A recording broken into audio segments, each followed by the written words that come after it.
At one time, New Albany, a suburb of Louisville, was one of Indiana's most thriving communities. Situated along the banks of the Ohio River, it was known for its peaceful atmosphere, low crime rate, and vibrant nightlife. Young people enjoyed a range of activities, with plenty of parties and social gatherings to attend. When Robin moved to New Albany, she quickly made friends thanks to her outgoing nature. She aimed to get an education and planned to marry soon. In the first few months after her arrival, Robin dated a boy named Christopher Baxter. This was her first serious relationship. She had barely dated anyone during high school and was not particularly nervous. Instead, she was focused on getting into college. However, everything changed when Christopher entered her life. Despite their age difference, Robin sparked his interest, and they soon started dating and eventually got married. After their wedding, Robin juggled her job and studies while also planning to have children with her husband, Christopher. However, in mid-June 1990, Robin unexpectedly went missing for several days. Christopher tried reaching her by phone but received no answer. Concerned, he contacted her family to help find her, but they hadn't seen her either. According to Christopher, he had last seen Robin the night before their argument. In the morning, she was gone. He suspected she might have gone to stay with her parents after their fight and hoped to reconcile with her. This news caused alarm for Robin's mother and sister, who lived nearby. They decided to search the city in hopes of finding her. Meanwhile, Christopher was also looking around the neighborhood, checking his own home, nearby complexes, and places Robin might visit. Unfortunately, there were no signs of her, leading him and her relatives to contact the police on January 19th to report her disappearance. He explained that he hadn't heard from Robin since the previous evening, and no one knew where she was. At the police station, Christopher explained that he and Robin's family had already checked all the usual places she frequented, but there were no signs of her.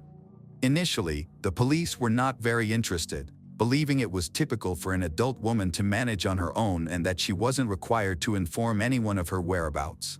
However, Christopher and the family disagreed. They believed Robin would not simply have disappeared without telling anyone. Even if something had gone wrong, she would likely have reached out to her loved ones. Eventually, her family was able to persuade the police that her disappearance was serious, prompting them to initiate a search for her with urgency. Christopher took matters into his own hands and visited a local news channel to report his wife as missing, hoping to receive assistance. He provided a photo of Robin along with a description of the outfit she was wearing when she disappeared. He remained hopeful that she might be with friends or distant relatives. He reached out to everyone he could think of in search of clues, but no one had any information regarding her whereabouts or any idea of what might have happened to her. The following day, workers from the local power plant went to inspect the sewer drains for maintenance because they had become clogged. During their inspection, one of the technicians made a shocking discovery. He spotted something suspicious in the water that resembled a human body. Consequently, they halted all work and called the police, who sent divers to retrieve the body. They found a woman who was naked from the waist down and had suffered severe head and facial injuries, including a fractured skull. The body was then sent for examination to identify her. Christopher learned about the gruesome discovery and feared that it might be his missing wife, Robin. The medical examiner confirmed through dental records that the body was indeed Robin Baxter. Since the body was found in the river, authorities initially suspected that she may have drowned. They questioned Christopher to determine whether Robin could have harmed himself, but he insisted that it was impossible. She was afraid of water and couldn't swim. Even if she had been in despair, she would not have chosen to drown. Christopher was convinced that Robin had been murdered and her body disposed of in the water. During an appearance on a news channel, he expressed these suspicions and vowed that whoever killed his wife would face justice. He quickly went to inform Robin's family of the tragic news, which left everyone in shock and fear over the situation. The condition of the body suggested that Robin may have been assaulted and might have fought back, resulting in her death. This was a devastating blow to the entire family. None of them expected such a cruel twist of fate. Robin did not seem like someone who would meet such a tragic end. The medical examiner found multiple blunt force injuries on Robin's head and face. The cause of death was identified as a traumatic brain injury resulting from a heavy blow to the back of the head, which led to internal bleeding. It was clear that she had been brutally beaten before her body was thrown into the river. The medical examiner noted that she was already dead when her body was placed in the water, as there was no water found in her lungs. The detectives ruled out the possibility that she had harmed herself, concluding that this was clearly a murder, likely staged to resemble abuse in order to mislead the investigation. In reconstructing the incident surrounding Robin's disappearance, detectives discovered that she was on her way to a party hosted by three men, Douglas Reed, Stephen Burns, and Rick Herron. They were her friends and neighbors. Multiple witnesses confirmed that Robin attended the party. Each of the three men had minor legal issues in their past, but nothing violent had been reported. They all lived together in one house to share expenses, which seemed suspicious given that Robin went missing right after attending their party. Christopher was familiar with these men and harbored feelings of distrust toward them, believing they posed a danger. He openly accused them of being involved in Robin's disappearance and even visited their home to confront them, but they denied any wrongdoing. Detectives conducted interviews with Douglas, Stephen, and Rick separately. Each man recounted the same story, corroborating one another's alibis and confirming that Robin had indeed come to the party that evening. They insisted there were no conflicts and that she was simply enjoying herself. After 8 p.m., they claimed she left, and they had no knowledge of what happened next. Their consistent stories made the detectives suspicious, as they gave identical statements without any confusion, even though the detectives tried to make them make mistakes. However, the police did not have enough evidence to charge them, leading to their release, although they remained suspects. Then, Douglas, Stephen, and Rick guided the detectives toward a new direction for the investigation. They claimed that Robin had spent a considerable amount of time with a man named Eugene, who was her friend and ex-boyfriend, and that she eventually left the party with him. When the police spoke to Eugene, he explained that he was walking her home because it was late. However, this raised the question of whether something more sinister was happening. This initiated a lengthy phase in which detectives gathered and analyzed information. As public concern grew about a potentially dangerous criminal in New Albany, many residents felt unsafe. The motive behind Robin's disappearance remained unclear, and there were no solid leads in the case, which caused fear within the community about the possibility of new victims. Amid this uncertainty, various rumors spread. Many locals speculated that Robin might have been involved in an affair. This suspicion made Christopher very anxious. He could not accept that his wife might be living a double life and insisted that he was unaware of any romantic relationships she might have had. He had always regarded her as an honorable person, not one to be unfaithful. With talk of infidelity circulating, multiple witnesses informed the police that Robin might have had an affair with Eugene, the same person she left the party with. Eugene had been her boyfriend before Christopher, and some believed she might have been seeing him secretly. When police questioned Eugene again, he denied having a serious relationship with Robin, claiming that their past interactions were merely youthful friendships that did not evolve into anything serious. There was no evidence to contradict his claims, which made him seem unlikely to be the attacker, as he appeared to lack a motive. Detectives received a tip from an anonymous informant indicating that on the night Robin disappeared, she was in a car with three men. These men, Rick and Stephen, had reportedly been harassing a woman, who rejected their advances and attempted to escape. Unfortunately, the witness did not see how the situation concluded. During subsequent interrogations at the police station, the men claimed they were with Robin in the car until another man, Eugene, arrived and she left with him. They denied any harassment. The detectives suspected their story was fabricated, as such a coincidence seemed unlikely. Their argument was also unusual. The men claimed they lived together in a serious relationship, which diminished the credibility of the harassment claims. Despite rumors about their non-traditional lifestyle, the detectives found insufficient evidence to charge them. Ultimately, the detectives could not locate any murder weapon or significant evidence. Robin was not abused, and no traces of another person's DNA were found on her body, although it may have been washed away. The investigation stalled, and despite several attempts to reinvestigate using new technologies, No progress was made until 2011. That year, a new police officer transitioned from the patrol division to the criminal investigation department, where his father had worked for 35 years and gained legendary status. Although he did not finish the case, his son was honored to take on this responsibility and was committed to solving it. The new detective delved into Robin's case, determined to seek justice. He reevaluated all the evidence previously gathered. He learned that Robin had disappeared in 1990 and that her body had later been found in the Ohio River, showing signs of severe head trauma from a blunt object. The detective was astonished that this case remained unsolved, noting that multiple suspects had provided each other with alibis that led to their release after the investigation.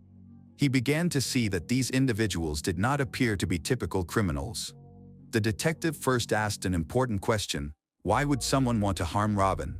Described as a good woman, she was married, had no criminal ties, and led a law-abiding life. Her disappearance and violent death felt completely out of place, especially considering her plans to start a family with her husband, Christopher, and pursue an education. At first glance, it appeared that no one had a reason to commit such a horrific act. However, since it occurred, the police must have overlooked something. The archived documents contained numerous witness names that needed to be revisited. While reviewing the archive, the detective found a potentially significant note indicating that several individuals had not been interviewed during the original investigation. Among these was Charles, Christopher's neighbor, who seemed to have important information. Although the police had attempted to reach him in 1990, they were unsuccessful. He had been instructed to get in touch with the department, but he never did. The detective decided to meet with Charles and also re-interview the original suspects. The first three suspects, Douglas, Rick, and Stephen, had all passed away from illness, which disappointed the investigator. However, further inquiry revealed that none of them had a motive for the murder. They were known to be gay, which made it unlikely for them to commit the crime, and Robin had only shared a friendship with them. This led the detective to consider her ex-boyfriend, Eugene, as a potential suspect. Additionally, as the police examined the case further, they began to focus more on Christopher, Robin's husband, as he could have been involved given the violent nature of the crime. The killer was probably someone who knew Robin well. A conflict, possibly driven by revenge or jealousy, resulted in her cruel death. The detective suspected that Christopher and Eugene might be involved in a love triangle, providing both with potential motives for the murder. There were also rumors that Robin was having an affair. The investigator was trying to establish a connection between one or both suspects and the crime. Meanwhile, the new detective interviewed Charles, who had lived next door to Christopher in 1990. Charles mentioned that he had never been questioned, despite having relevant information. He recalled hearing screams and sounds of a struggle coming from Christopher's house on the night of the disappearance. Shortly after midnight, he saw Robin outside, dressed in a black t-shirt, denim shorts, and flip-flops. She appeared shaken and had what looked like blood on her face, but she declined help and was never seen alive again. Charles, an experienced builder, noted a peculiar incident. Christopher had asked him how to replace all the drywall in a room, which seemed odd since Christopher had recently completed repairs and had never explained the need to replace the new material. A troubling photograph was also found in their family archive, showing Christopher with a metal rod. Robin's family claimed he referred to it as an equalizer, which he kept near his bed for self-defense. After Robin's murder, this rod mysteriously vanished. This led the detectives to suspect that Christopher had killed his wife, likely using the metal rod to do so. The drywall needed to be replaced because it had been stained with blood from the incident, and Christopher might have initiated renovations to cover up the evidence. While this theory made sense, the detectives required solid evidence to take action against Christopher. A law enforcement officer visited the location where Robin was believed to have been murdered, which was now occupied by new owners. Inside the bedroom, they found the original drywall. The new owner mentioned damaging the wall while moving furniture and discovered a heavy aluminum rod hidden within it, along with a towel and a glove. These items were sent to the lab for analysis, where Christopher's DNA and Robin's blood were found on all three. It appeared that there was now sufficient evidence to charge Christopher with the crime. Earlier, Christopher told the police about an argument he had with his wife, Robin, but he denied murdering her. He explained that on June 19, 1990, they had a serious quarrel, after which he went to bed. The next morning, he was surprised to find that she was not home. 4 days later, her body was discovered in a river. The argument had escalated. Christopher broke the glass in their back door and cut himself, yet he maintained that he did not physically harm Robin and had simply gone to sleep. His account contradicted many witnesses, who reported hearing him and his wife fighting. Some believed Christopher was abusive and cruel during their marriage. Christopher continued to assert that he did not harm his wife, claiming she just left after their argument. However, the discovery of a potential murder weapon significantly changed the investigation. A metal rod, believed to be the murder weapon, was found more than 20 years later. An investigator approached Christopher and asked him to come to the police station to discuss the long-standing case. During the reinvestigation, it was revealed that Christopher was living in the Portland area of Louisville. People close to him reported that he occasionally made strange comments, especially when drinking, suggesting he felt guilty about Robin's death. On February 2, 2012, Christopher was arrested and charged with murder. He became anxious, raised his hands, asked for a lawyer, and refused to confess. He was accused of a murder that occurred nearly 22 years earlier. During questioning, he recounted a heated argument with his wife on the night she disappeared. Both had been drinking, he was intoxicated, and so was Robin, who had returned home after attending a party. After being driven home by a man named Eugene, Christopher started accusing Robin of infidelity, and their argument escalated. Ultimately, he went to sleep.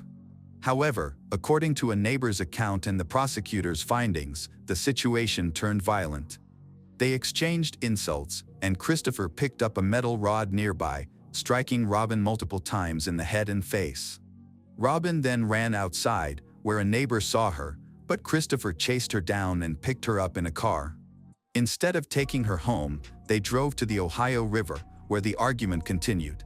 In a tragic turn, Robin suffered a fatal blow to the back of her head, rendering her unconscious and leading to her swift death. To cover up his crime, Christopher disposed of her body by throwing it into the water from a bridge, removing her pants and underwear to make it appear as if she had been assaulted. As the trial begins, Christopher finally confronts the scrutiny he has long evaded. The trial was initially challenging and experienced multiple delays, partly due to issues with some evidence, but it eventually proceeded. Throughout this process, Christopher consistently denied any wrongdoing. The prosecutor's office presented testimony from multiple witnesses who reported hearing constant screams coming from Christopher's home and believed he regularly abused his wife. The defense attorney argued that this evidence was fabricated and claimed that authorities were simply trying to resolve a case that had been open for 20 years. However, the prosecution argued that the severity of the injuries indicated premeditated murder, stressing that only Christopher had a motive to harm Robin. An important piece of evidence for the prosecution is Christopher's testimony regarding that evening. This testimony aligns with the account provided by a neighbor and contains no inconsistencies. He maintained that Robin was killed after she left the house and denied any involvement. Despite the defense's efforts, the jury ruled in favor of the prosecution. Christopher Baxter was sentenced to 55 years in prison, marking a significant victory for the prosecution. The defense attorney continued to fight, submitting several appeals, all of which were denied. After being free for 22 years, Christopher was finally imprisoned.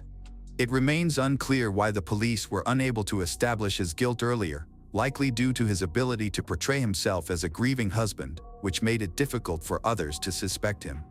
Christopher is eligible for release no earlier than 2039, but according to records, he died from natural causes. The drive to achieve one's goals at any cost can lead people to commit shocking acts and betrayals. It can be hard to grasp the length someone will go to achieve their dreams, especially when it endangers the lives of others. Today's story is about a tragic murder that shocked all of Brazil. The impact was felt most deeply in the small town of São João Batista. For this close-knit community, the crime is one of the most brutal and unprecedented events in history. Flavia Godinho Mafra was born on April 19, 1996, in São João Batista, a peaceful town in the southern Brazilian state of Santa Catarina, grew up in Canalinha. As the youngest child in a large, loving family, her parents worked hard to support their children. Flavia was kind, friendly, and outgoing. She excelled in her studies and had a passion for music, always surrounded by friends. From a young age, she dreamed of becoming a teacher and had no plans to leave her hometown. After attending a local teacher training college, she graduated and began teaching at the elementary school she had once attended. At 20, Flavia met Valdeli Mafra. They quickly fell in love and started dating. In the summer of 2019, Valdeli proposed, and Flavia happily accepted. They got married that October, and just 2 months later, they received wonderful news: they were going to have a baby. Their joy was beyond words. In another development, Rosalba Maria Grime was born in 1994 in Canalinha, a town in Santa Catarina. There is little information available about her early life or family background. From a young age, she was seen as unusual. People often felt she exaggerated stories, fabricated achievements, and sought to appear more important, making it hard for them to take her seriously. As she grew older, Rosalba increasingly craved attention by playing on others' sympathy. She would create tales of personal struggles and serious health issues she claimed to be facing. In one troubling incident, she tried to prevent a boyfriend from leaving by telling him she had a terminal illness, begging for his companionship during what she described as her final months. When her deception continued for a long time, she suddenly claimed to have made a miraculous recovery. In 2017, Rosalba married Zelmir Schiestel, a quiet, shy man who was easygoing and agreeable. Rosalba had taken the initiative to propose the marriage, and Zelmir simply nodded in agreement. They moved into a small home in a peaceful residential area on the outskirts of town. Rosalba worked as a librarian at a local school. However, her co-workers had mixed feelings about her, primarily because of her dominant demeanor and reputation for being dishonest. For the first 3 years of their marriage, Rosalba struggled to conceive, with doctors suggesting that she might never be able to have children. Therefore, when she discovered in the fall of 2019 that she was pregnant, she was filled with joy. She quickly shared the exciting news with her family, friends, and co-workers. Overcome with happiness, Rosalba even posted a picture of her positive pregnancy test on social media, announcing it to everyone she knew. In the weeks that followed, she was inundated with congratulations for her and the baby. Her husband and family treated her like a queen, shielding her from stress, taking care of everything for her. Even co-workers who had not been particularly friendly with her before began to show kindness, recognizing how long she had hoped to be a mother. In December of that year, Rosalba faced a heartbreaking event. She suffered a miscarriage in her 3rd month of pregnancy, leaving her deeply shocked and silent about her loss. Instead of sharing her pain, she chose to act as if she were still pregnant. She seemed determined to maintain the facade, perhaps knowing she might not have another chance to conceive. To support her ruse, she started wearing loose clothing and eating more to create the appearance of being pregnant. Meanwhile, a troubling plan began to emerge in her mind. About 2 months after she lost the baby, news spread at the school about the pregnancy of a young teacher named Flavia, who received many congratulations. Until that point, Rosalba and Flavia were not close. They had rarely interacted. However, Rosalba shared several fabricated stories in order to gain sympathy. She added Flavia on social media and began messaging her every day, suggesting they go for walks or chat since their due dates were similar. Rosalba asserted that they would have much in common. Flavia was initially hesitant to have lunch with Rosalba because of her eccentric reputation, but she eventually agreed during a work break. They exchanged phone numbers, and Rosalba shared several fabricated stories to gain sympathy. The only true part of her stories was that she had struggled for years to conceive and had longed for this pregnancy. Of course, she did not mention the miscarriage.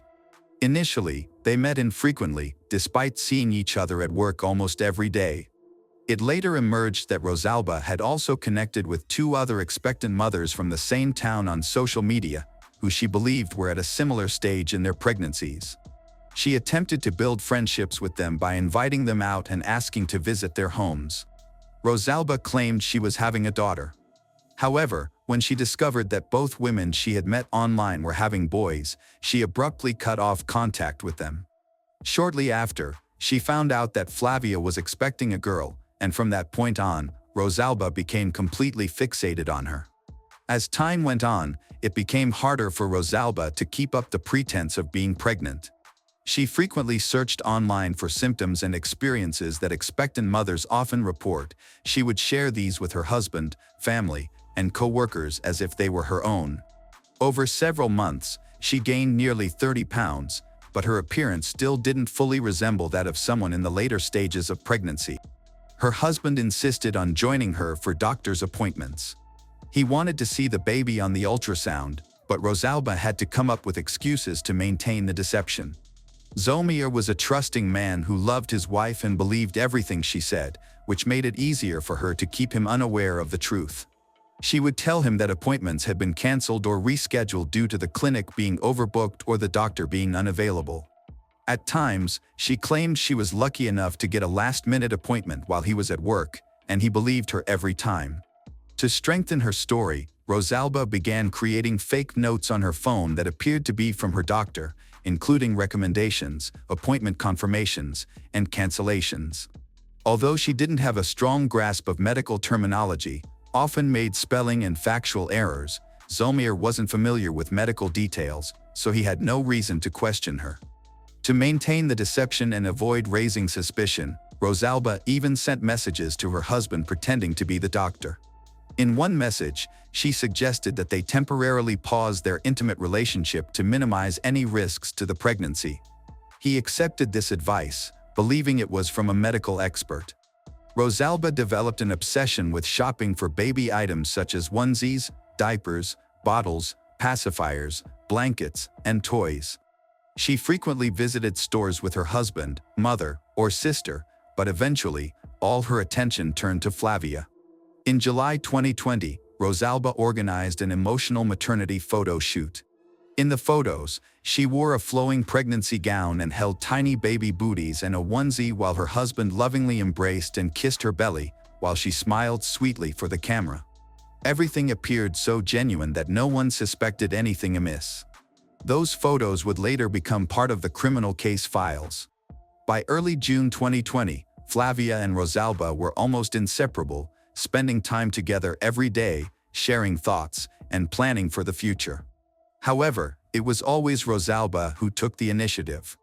Flavia, being kind and empathetic, found it hard to say no. Whenever she tried to reschedule, Rosalba would play on Flavia's sympathy, claiming she was going through personal issues, needed someone to talk to, which worked every time. Rosalba was closely watching Flavia, asking her about her symptoms, doctor visits, and medical tests. She would then share those details with her own family and husband as if they were her own experiences. Rosalba imitated Flavia's walk, mannerisms, food cravings, and even how she held her back or moved awkwardly. Valdelli disapproved of his wife's new friendship and was upset about the time they spent together, which created tension in their marriage. They argued about it several times, but Flavia, being gentle and compassionate, couldn't bring herself to reject or ignore Rosalba. By mid-July, Rosalba had told people that she was due to deliver her baby, but she concocted another lie, claiming that the doctors had incorrectly calculated her due date. Meanwhile, she was secretly planning something disturbing, a scenario so dreadful. In August, Rosalba started planning a surprise celebration for Flavia to honor Flavia's upcoming baby. She chose decorations, invited guests, and set up a special photo area. Flavia, wanting to be polite, initially tried to decline the party. However, Rosalba became emotional, claiming she had put in a lot of effort and truly wanted to give Flavia a meaningful experience. Eventually, Flavia reluctantly agreed, unaware of the twists ahead. The celebration was scheduled for August 27, 2020. Rosalba managed all the details, promised to send the location and final arrangements to the guests. However, the day before the event, Rosalba contacted each guest and claimed the celebration had to be postponed due to unexpected issues. She assured them she would provide a new date and time soon. Her explanation was convincing, and no one questioned it, nor did anyone reach out to Flavia, who remained completely in the dark. On August 27th, at the originally planned time, Rosalba picked up Flavia, telling her they were going to the baby shower. Because it was meant to be a women-only event, Flavia's husband, Valdelli, stayed home. He walked his heavily pregnant wife to Rosalba's car, completely unaware this would be the last time he saw her. As they drove, Flavia was oblivious to their destination. Rosalba said it was a surprise, and a few minutes into the drive, she suggested Flavia wear a blindfold to keep it a secret. Flavia hesitated but eventually agreed, not sensing any danger. During the drive, Rosalba kept the conversation light to help Flavia feel relaxed and avoid raising any suspicions. They went to an abandoned ceramics warehouse in Canalinha's Galera neighborhood. After helping Flavia out of the car while she was still blindfolded, Rosalba guided her into one of the old buildings. The silence and strange smell likely made Flavia uneasy. When she reached up to take off the blindfold, Rosalba suddenly struck her head with a heavy brick. Rosalba hit she multiple times until she collapsed on the floor. In a final act of violence, Rosalba punched her in the face. It seemed Rosalba had wanted to hurt her as much as possible, despite once calling her a friend. Without checking if Flavia was still alive, Rosalba hurried to carry out the next phase of her horrific plan. She had brought a box cutter, some rags, and a blanket to the scene. With a steady hand, she began to cut into her friend, Flavia. Rosalba had no medical training, no understanding of anatomy, and no idea how a C-section was performed. Despite this, she started slicing into Flavia's abdomen with the box cutter, trying to retrieve the baby. She acted aggressively, using too much force and lacking precision. The box cutter, unlike a surgical instrument, tore through the skin rather than creating clean cuts. Rosalba had completely misunderstood the reality of what she was attempting. What she thought would be a quick procedure turned out to be chaotic and messy. The process took much longer than she expected, and her frustration grew, resulting in her accidentally cutting the baby several times while trying to pull her out. The environment was entirely unsanitary. Rosalba didn't even attempt to clean the tools she had brought. The fact that the baby survived the ordeal was nearly miraculous. After finally extracting the baby, she wrapped the newborn in the blanket and placed her in the back seat of her car. Rosalba then wiped her hands as best as she could, changed into clean clothes she had brought from home, and threw her blood-stained outfit into the trunk. She paused to rehearse her story before heading to the hospital. In her haste, Rosalba forgot to properly close the trunk of her car, and while waiting at a red light, it popped open enough to expose the bloodied clothing inside. Passengers in the car behind her noticed this and immediately called the police, providing a description of the vehicle and the direction it was heading. Minutes after Rosalba arrived at the hospital, officers intercepted her at the entrance as she carried a blood-soaked bundle in her arms. She told them it was her baby and that the newborn needed urgent medical attention. Officers escorted her to the emergency room while they waited nearby. With a trembling voice and tears in her eyes, Rosalba explained to the medical staff that she had gone into sudden labor and didn't have time to reach the hospital in advance. She said the baby had fallen onto gravel during her rush trip to the car, and in a panic, she had wrapped the baby in the first blanket she found before driving. When a doctor informed her that she needed to be examined, Rosalba refused, insisting she was fine. This raised immediate concerns among the staff. Upon examining the baby, the medical team found several unusual cuts and puncture wounds that did not appear to be from a fall on gravel. The injuries looked like they had been inflicted with a sharp object in a chaotic manner. Fortunately, none of the wounds affected vital organs, and the medical team quickly treated them to prevent infection. Concerns were immediately communicated to the police, who insisted that Rosalba undergo a physical examination. They warned her that if she refused, they would have to use legal authority. With no other option, Rosalba reluctantly agreed. The examination confirmed the doctor's suspicions. There were no signs of childbirth or pregnancy. There was no bleeding, no physical trauma, and no other indicators. Both internally and externally, everything looked normal, indicating that her entire account was fabricated. However, the doctors chose not to confront Rosalba immediately. Instead, they asked her to call her husband, Zomir, and request that he bring her personal documents since she only had her driver's license with her. They needed to investigate where the baby had come from and the source of the unusual wounds on the newborn. The condition of the baby suggested a delivery in an unsanitary setting, but the full extent of the horrifying crime had yet to be uncovered. Rosalba called Zomir, informing him that she was at the hospital and that their daughter had been born, but complications had arisen. She requested that he bring some paperwork and told him where to find it. Unfortunately, she made a major oversight. She forgot about a crucial piece of evidence. While gathering the documents, Zomir inadvertently picked up a medical record that belonged to someone else, specifically Flavia's file. She had taken the folder to review the test results and recommendations and later hidden it in her drawer with her own documents. When hospital staff noticed that the medical file belonged to a woman named Flavia Godinho, who was expecting a daughter in early September, they realized the baby seemed to be hers but was not with her. However, the pressing question remained: where was the real mother? The police immediately began to suspect Zomir could be involved. He was detained, questioned about how he had obtained someone else's medical file and where his wife had gotten the baby. Clearly confused and shaken, he claimed he had no idea what was happening. When informed that Rosalba had never been pregnant, he was visibly stunned. He then asserted that this was not true, stating he had cared for Rosalba throughout her pregnancy and even claimed to have felt the baby move. He presented photos from their maternity shoot and messages he believed were from the doctor monitoring her pregnancy. However, these messages turned out to be incriminating. They were filled with spelling errors and incorrect medical terminology. Authorities quickly discovered that the texts had come from Rosalba's own phone. After laying out all the facts, Zomir broke down in tears, covering his face with his hands.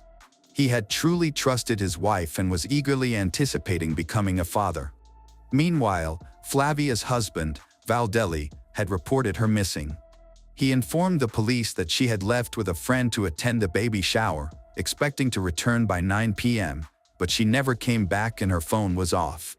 Worried, Valdelli began calling other guests who were said to be invited to the party, only to find out in shock that the event had been cancelled the day before. As Valdelli continued to attempt to reach Rosalba, the friend who supposedly organized the gathering, his concern deepened when he discovered her phone was also turned off. Realizing he couldn't wait any longer, he went directly to the police. However, law enforcement had not yet received the hospital report regarding Rosalba and the newborn, so they were unaware that the cases might be linked. The officers said they would start searching in the morning, but that wasn't sufficient for Valdelli. He teamed up with Flavia's parents and other relatives to begin their own search. They divided into teams to cover more areas, and Valdelli decided to check the outskirts of town. It was there, while passing by an abandoned factory, that he chose to stop and investigate. Tragically, he found his wife's body, brutally disfigured. Shocked and terrified, he quickly called the police, unable to understand what had happened or who could commit such a horrific act. When the police arrived, they had already been informed by the hospital about Rosalba. This woman also possessed a medical file belonging to a woman named Flavia Godinho. The authorities realized that the name of the victim discovered at an abandoned factory matched the name on the stolen medical file, which clarified the case. Forensic evidence showed that the victim had been hit at least 5 times in the head with a brick, but these injuries were not fatal on their own. The cause of death was identified as severe blood loss due to a violent attempt to remove the baby. A box cutter used in the act was found near the body. With all the evidence pointing to Rosalba's guilt, it became a straightforward case. DNA testing confirmed that the baby Rosalba attempted to claim was indeed Flavia's daughter. Despite the strong evidence against her, Rosalba continued to deny her involvement and maintained her story. Her fingerprints were discovered on the knife beside Flavia's body. Flavia's blood was found on her clothes, shoes, and hair. Investigators confirmed that Rosalba had a miscarriage months earlier and had lied about still being pregnant. She had premeditated the crime, choosing her victim in advance to take the baby, without considering the consequences of her actions. Rosalba was convicted of aggravated homicide, infanticide, concealment of a corpse, obstruction of justice, kidnapping of a minor, and denial of rights to infants. In hopes of receiving a lighter sentence, she later recounted the events in detail, shocking everyone in the courtroom. Her attorney claimed that Rosalba had suffered a psychological breakdown after her miscarriage and became obsessed with motherhood, losing touch with reality. However, a psychological evaluation determined that she was mentally competent and fully accountable for her actions. She was sentenced to 57 years in prison, with the possibility of parole after serving at least half of her sentence. Zolmir, Rosalba's husband, was completely exonerated. It was established that he had no knowledge of his wife's plans and had no part in the crime. Shortly after her arrest, he filed for divorce and moved away from São João Batista. Flavia's family also chose to leave the small town after the legal proceedings were finished. The case had become the most talked about topic in the community, and they wanted to protect young Cecilia, the name they chose for Flavia's daughter. The tragic murder of Flavia Godinho Mafra stands as a chilling reminder of how far desperation and obsession can drive a person to commit unspeakable acts. The small, tight-knit community of São João Batista was forever changed by this brutal crime, which shattered their sense of safety and trust. Flavia, a beloved teacher and soon-to-be mother, was robbed of her life and dreams by someone she considered a friend, leaving her family and community to grapple with unimaginable grief. Rosalba Maria Grimes' calculated deception and heinous actions not only took a life but also exposed the depths of her fixation on fulfilling a fantasy at any cost. While justice was served with her conviction, the scars left on Flavia's loved ones and the town will endure. Cecilia, Flavia's daughter, survives as a symbol of hope amidst tragedy, raised by a family determined to honor her mother's memory. This case underscores the profound consequences of unchecked ambition and the devastating ripple effects of betrayal, serving as a somber lesson in the value of empathy, honesty, and the sanctity of human life.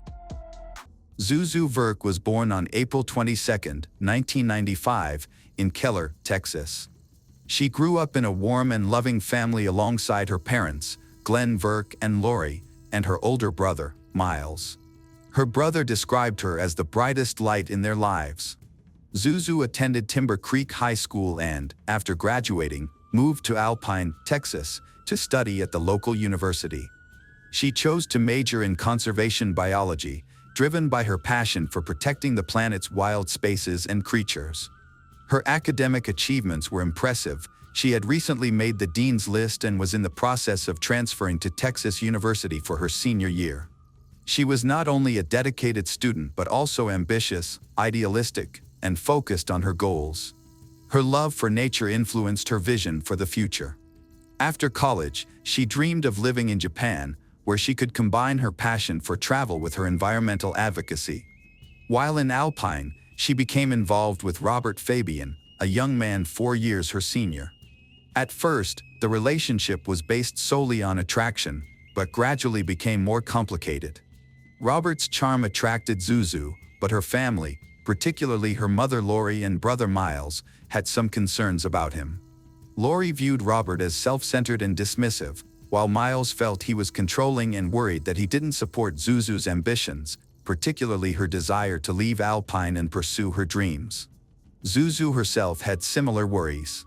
While she remained in the relationship, she confided in her mother that she couldn't envision a future with Robert. It felt more like a relationship of convenience than one based on genuine connection. Despite this, she remains kind and hopeful, reflecting her personality as she prepares to inform Robert about her transfer and her next choice. The last conversation Lori had with Zuzu was on October 10, 2016. Zuzu was excited to share that she was transferring to Texas University and ending her relationship with Robert. He had planned to take her to a movie the following night. Lori had no idea that this would be the last time she would ever hear her daughter's voice. As days went by without any word from Zuzu, worry turned into panic. Zuzu was known for always responding to messages, so her silence was unusual. Her parents, deeply concerned, started contacting everyone they knew who might have seen her. When Lori reached out to Robert, he said he hadn't seen Zuzu and mentioned that he was giving her some space. On October 14, 2016, Zuzu was officially reported missing. A massive search effort began, involving local authorities, state officials, and hundreds of volunteers. Helicopters flew over the desert, horseback riders searched difficult trails, and search teams extended their efforts hundreds of miles, even into Mexico. Flyers were distributed throughout the town, and a $100,000 reward was offered in hopes of finding Zuzu. However, hopes began to fade over time. The investigation began to focus on Robert Fabian. He told detectives that on the evening of October 11th, he and Zuzu had dinner at his apartment. He claimed that their dinner took a negative turn when he mentioned an ex-girlfriend, prompting Zuzu to leave in the early morning hours. He stated that he called her later but decided to stop trying to reach her when she didn't respond. This account raised suspicions with the police. A key witness was John Franco, a neighbor who resides downstairs from Robert. John reported seeing Zuzu enter Robert's apartment the night she disappeared. He could hear familiar sounds coming from Robert's apartment, such as chatter and laughter, but there was one strange moment. He heard Robert shout, "Shut up," breaking the usual atmosphere. Later, around 4 a.m., John saw Robert leaving the apartment alone, while Zuzu's car remained parked outside. John also recalled hearing what he thought were arguments and odd thuds from above, details that would later prove crucial. When investigators confronted Robert with this new information, his story changed. He now claimed that after the argument about the ex-girlfriend, he had left to drive to Dairy Queen to think things over. He said that when he returned, Zuzu was still there but left shortly after. This inconsistency raised enough suspicion for the detectives to request a search of Robert's apartment, to which he agreed. Inside, they found disturbing evidence. The bed was completely stripped of linens, and items like the mattress pad, clothes, and sheets had a strong smell of bleach. This painted a troubling picture. Investigators began to suspect that Zuzu's disappearance might be more complicated than they had initially thought. As the investigation expanded, a notable friend of Robert's, Chris Estrada, came to the group's attention. Their friendship dated back to high school, and this closeness made Chris a subject of scrutiny. Concerns grew after Chris appeared on national television on December 6, 2016, during an episode of Crime Watch Daily. Viewers and authorities noted his rigid posture, awkward mannerisms, and forced expressions. Phone records showed that Robert had called Chris at 3:15 a.m. on October 12, the same morning Zuzu went missing. During the investigation, Chris revealed that Robert had requested to borrow his credit card the day before, claiming to need it to buy plastic tarps for a painting project. This explanation raised suspicions. Why would anyone need painting supplies late at night? Investigators found the reasoning questionable and the timing suspicious. Another important witness, Brittany, told investigators that Chris had arrived at her apartment around midnight on October 13, appearing shaken. He looked pale and anxious, as if he had witnessed something disturbing. When she asked what was wrong, Chris allegedly replied, "Don't interfere." Despite these troubling signs, the case hit a dead end. All the evidence was circumstantial. There was no body and no concrete proof linking Robert to any crime. Zuzu's family, feeling devastated and desperate for answers, held press conferences urging Robert to come forward and help, but he remained silent. Weeks turned into months. However, on February 3, 2017, 3 months after Zuzu went missing, everything changed. While patrolling a remote area of Brewster County near Alpine, the police noticed something unusual, a disturbed patch of soil. As they approached, they saw plastic sticking out of the dirt, along with a blue sock and a piece of dark fabric. They immediately alerted the authorities. When investigators arrived and began to dig, their worst fears were realized. Inside a shallow grave, wrapped in a plastic painter's drop cloth, lay the body of Zuzu. DNA tests later confirmed her identity.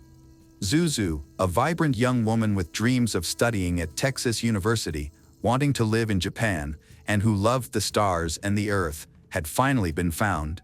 The plastic wrap used to conceal her body matched the type Robert had purchased at Dollar General using Chris's borrowed credit card. This was the crucial evidence.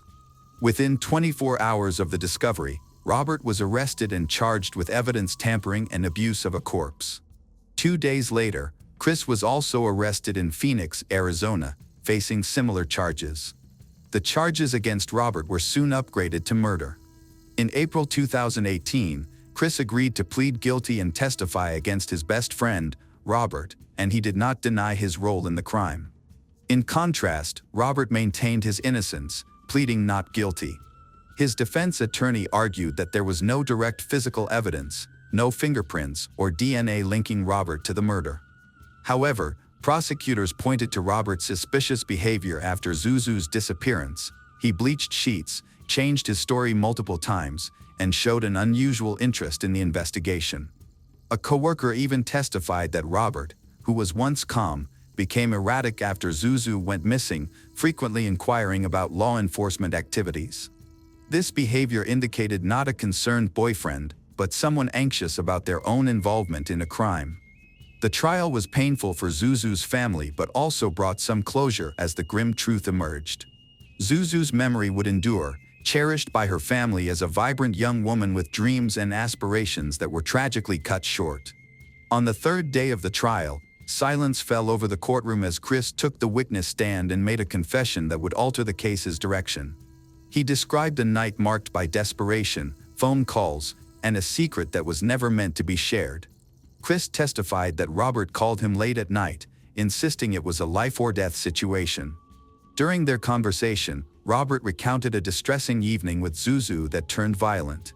According to Chris, an argument led to Robert strangling Zuzu. As she gasped for air and eventually stopped breathing, Robert panicked. Chris claimed that Robert attempted to perform CPR, but it was too late. Following this incident, Chris testified that Robert entered survival mode, attempting to conceal his actions. Claims that Zuzu's death was an accident seem disingenuous. Strangulation is a deliberate and conscious act, not a knee-jerk reaction. Chris confessed that Robert repeatedly called him, pleading for help in disposing of Zuzu's body. At one point, Robert even showed up at Chris's home in Alpine, begging for help and urging him not to go to the police. Although Chris claimed he refused to assist Robert, he admitted that he did not report what he knew, a decision that would haunt the investigation. While he was not physically involved in Zuzu's death, his silence prolonged the suffering of her family and hindered the pursuit of justice. Whether motivated by fear, loyalty, or moral indecision, Chris chose silence over honesty, leaving Zuzu's family in the dark for an extended period. In an unexpected turn of events, a new witness took the stand in the courtroom. Roy Roman, who once shared a cell with Robert at Brewster County Jail, testified that Robert had privately admitted to killing Zuzu.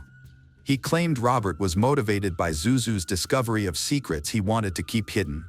Specifically, she had learned about a potential romantic involvement between him and Chris, and she threatened to expose it. Fearing this revelation, Roy stated that Robert decided to silence Zuzu permanently. Roy described Robert as distraught in his cell, repeatedly saying that he hadn't meant to do that. On May 8, 2019, after 5 hours of deliberation, the jury delivered its verdict. Robert Fabian was found guilty on all counts and received a life sentence in prison, along with an additional 29 years for tampering with evidence. Chris Estrada, who had earlier accepted a plea deal and testified against Robert, was sentenced to 42 months in prison and fined for tampering with evidence and evading law enforcement. While Zuzu's family felt a sense of justice from the verdict, it did not bring them peace. Their beloved daughter was gone forever, and nothing could change that.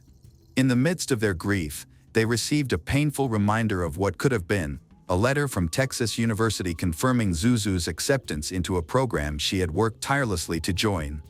It was her dream, but tragically, she would never live to experience it. To honor Zuzu, the university renamed its amphitheater to Zuzu's Place and established a scholarship in natural resource management in her name, celebrating her dedication to protecting the natural world. However, the emotional scars from Zuzu's murder remain profound. Her brother, Miles, thought of her often and cherished small memories, like her washing dishes or her goodnight wishes, which now served as sweet but wistful reminders of the times they had together.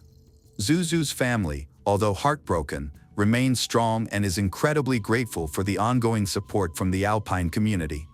They acknowledged that without this support, they might not have survived the darkest times of their lives. Zuzu was a visionary, full of dreams of a life rich with purpose, travel, and making a difference. Her story serves as a heartbreaking warning: never remain in relationships that stifle your growth. Never let anyone prevent you from becoming your true self. Zuzu was close to achieving the freedom and life she dreamed of, but in the end she didn't succeed. Her story also reminds us to protect our dreams, stay independent, and never let anyone make us choose between love and freedom. A young woman was on her way home after spending a night out with friends, but she never arrived. Jessica Lynn Callagher was born on May 8, 1982 in Austin, Texas, where she lived with her parents and two brothers. Jessica was warm, friendly, and easily made friends. Beyond her sociable nature, she was very ambitious, had a clear goal since high school. She wanted to become a teacher. To achieve this, she enrolled at Texas State University and earned her bachelor's degree in science. Jessica then decided to pursue a master's degree while working as a teaching assistant at an elementary school and taking a part-time job at a grocery store. Despite her busy schedule, she maintained a positive attitude, believing that her hard work would eventually lead to success. On September 7, 2009, Jessica had a day off. She spent it with her friends and cousin, Melanie. They began the day by lounging at the pool and went out for dinner. Afterwards, they visited a bar to play pool. At the end of the night, Jessica became the designated driver, ensuring everyone got home safely. She dropped off Melanie last, around 1:30 in the morning. Melanie invited Jessica to stay over, but Jessica declined since she had an early shift at the grocery store and needed to stop at a 24-hour shop to buy food for her dogs. After saying goodbye to her cousin, she left. A few hours later, as morning arrived, Melanie got a call from one of Jessica's co-workers. She learned that Jessica had missed her shift, which was unusual since Jessica never skipped work without a valid reason. At that time, Jessica had been promoted to store manager, adding to her responsibilities. Weren't worried, Melanie called Lori's several friends, but none had heard from Jessica that morning. She then contacted her brother, John Ridenour, who lived with Jessica. John told Melanie he hadn't seen her either. John, a police officer, had started his shift at 5:30 a.m. and hadn't noticed if Jessica had come home during the night. He also hadn't checked her room before leaving for work. Concerned, he quickly returned home. But Jessica was still missing. It seemed she hadn't been home at all, as her dogs were acting unusually, almost as if they hadn't been fed in a while. This raised alarm bells. Something was definitely wrong. John quickly contacted his colleagues at the police department to track Jessica's phone. The signal led them to a restaurant near her home. Melanie and her boyfriend hurried to the restaurant and soon found Jessica's car in the parking lot. However, when they approached and opened the door, they were horrified to see that Jessica was slumped in the driver's seat, unresponsive. Her skin was badly sunburned, and the inside of the car was extremely hot. Melanie's boyfriend immediately called the police, who sent officers and an ambulance to the scene. Paramedics confirmed that Jessica was dead, and her body was taken for further investigation. It was evident that she had likely been attacked. Investigators started looking into Jessica's car.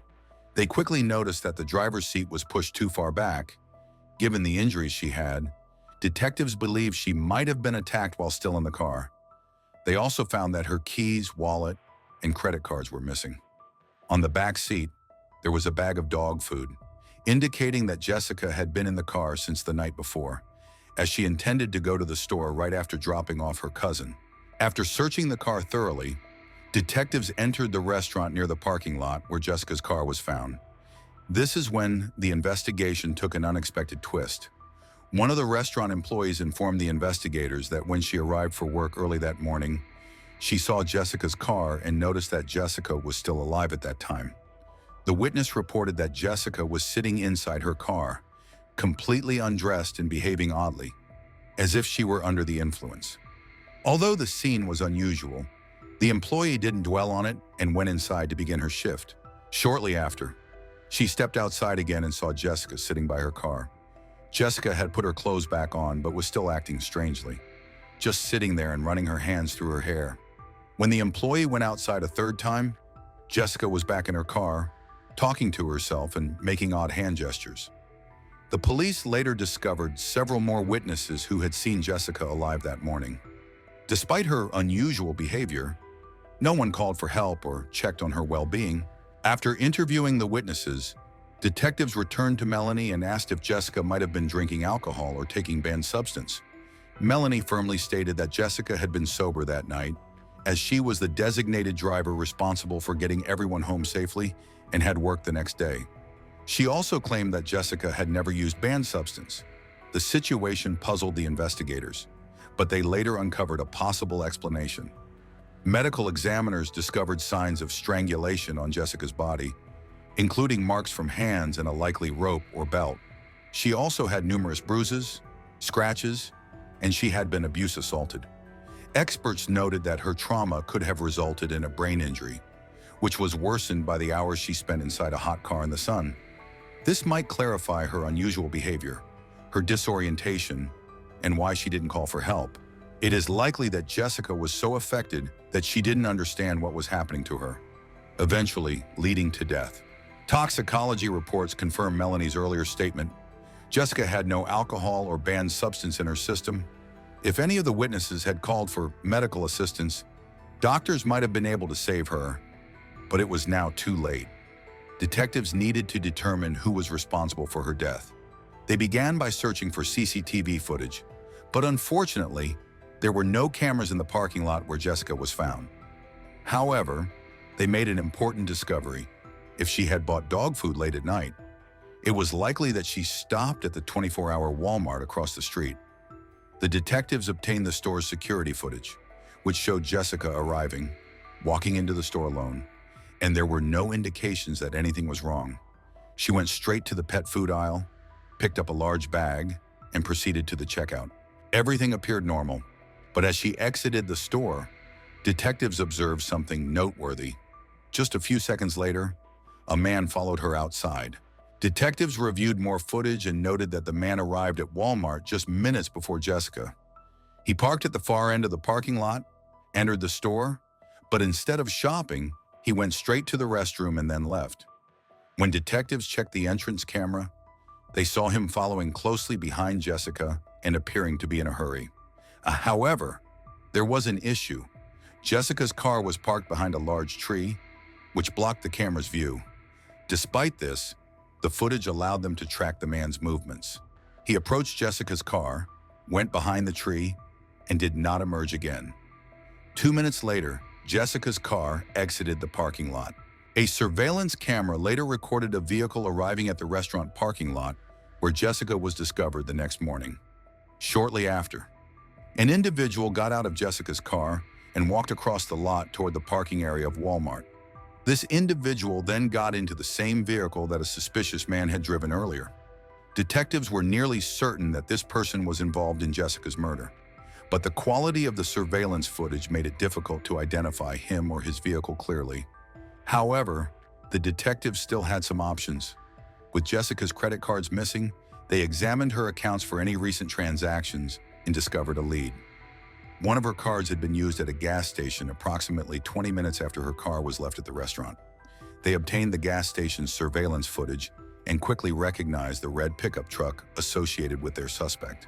When they checked the camera near the register, their suspicions were confirmed. It was indeed the same man. This provided proof that he had Jessica's credit card, making him appear even more guilty. The detectives then released the footage of the suspect and his vehicle to the news, seeking help from the public for any information about him. Detectives continued their search for more evidence, but found no new leads. Days went by without any significant developments until they received a call from a woman. She claimed that the man in the security footage resembled her fiancé's best friend, Crispin Harmel. She also mentioned that Crispin was expected to visit that evening to repay some money he owed, but he never arrived. After seeing the news report about Jessica's murder, she recognized him in the surveillance video. Although she was shocked to think he could be involved in such a terrible crime, she understood that she needed to inform the police. Detectives started investigating Crispin's background and soon found a significant detail. Just weeks before Jessica's murder, a patrol officer had stopped him for driving with an expired license. When the investigators examined the officer's body camera footage, they noticed that Crispin closely matched the description of their suspect. Moreover, he was wearing the same baseball cap as the person in the surveillance video. 5 days after Jessica's murder, police visited Crispin's home. They immediately noticed his pickup truck, which was the same model as the one captured on surveillance footage. However, there were some changes. The chrome details visible in the video had been painted over in black.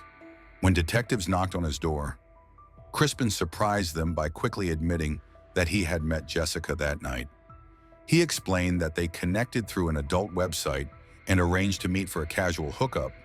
Crispin said they met in the Walmart parking lot, where he got into Jessica's car. He claimed she drove them to a park, where they had intimate before returning to Walmart. Before parting ways, they talked in her car, during which he mentioned his financial struggles. According to him, Jessica then gave him her credit card so he could buy gas. After saying their goodbyes, they went their separate ways. The next day, after seeing news reports about Jessica's murder, Crispin panicked and feared he might be accused. He disposed of her credit card and repainted parts of his truck. Although Crispin recounted his story confidently, detectives recognized it as a lie, viewing it as a desperate attempt to evade responsibility. The surveillance footage contradicted his account. He claimed they had planned to meet in the Walmart parking lot, but he only approached Jessica after she had returned to her car. He also said she drove him back after their supposed meeting, but the footage clearly showed him walking back to his own truck alone. Jessica's car remained in the parking lot until the next morning, and no one else interacted with it. Detectives collected Crispin's phone and computer, as well as Jessica's devices, because they suspected there was no evidence of communication between them. No messages, no calls, nothing. In fact, Jessica had never visited the adult website that Crispin claimed they used to arrange their meeting. However, when investigators examined Crispin's computer, they discovered something noteworthy. Just hours after the police found Jessica's body, he searched for and read several news articles about her murder. Jessica's friends and family also doubted Crispin's story. They believed she would never seek a one-night stand or meet a stranger in a parking lot at night. That behavior was simply not in her character.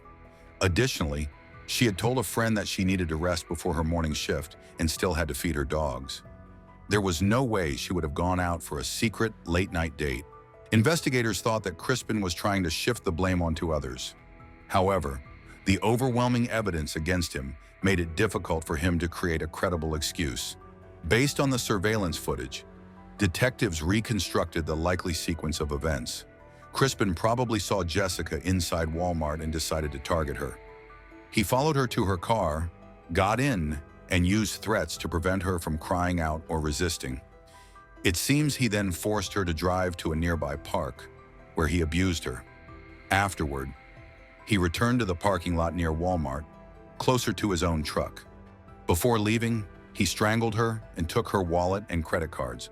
When the police confronted Crispin about the incident, he stopped answering questions and requested a lawyer. Despite there being strong evidence against him, investigators faced a significant challenge that could jeopardize the entire case. Jessica had survived for several hours after the attack, which posed a major legal issue. The problem was that medical experts could not definitively explain why this occurred. Cases like hers were so rare that they had not been thoroughly studied. While the official cause of death was identified as strangulation, there had never been a documented case of someone being strangled, surviving for hours, and then dying later as a direct result of the attack. The only way to solidify the case would be a confession, but Crispin refused to admit to any wrongdoing. Detectives faced a challenging situation. They believed that Crispin was guilty of Jessica's murder, as no one else could have committed the crime. However, since Jessica had survived until the morning after the attack, there was a significant concern that the case might not hold up in court. To bolster their case, investigators examined Jessica's car for more evidence, but found nothing. There were no fingerprints, no DNA, and no other evidence linking Crispin to the crime scene. Prosecutors discovered a temporary way to proceed.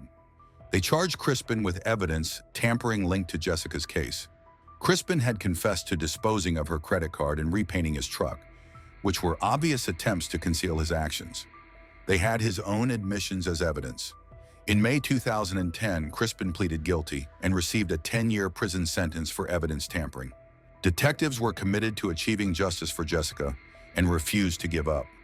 They needed strong scientific evidence to link Crispin to her murder. For years, their efforts led to no significant breakthroughs. Then in 2013, they found a scientific article that changed the course of the investigation. The article discussed cases in which strangulation did not immediately cause death, but instead resulted in a condition called delayed death syndrome.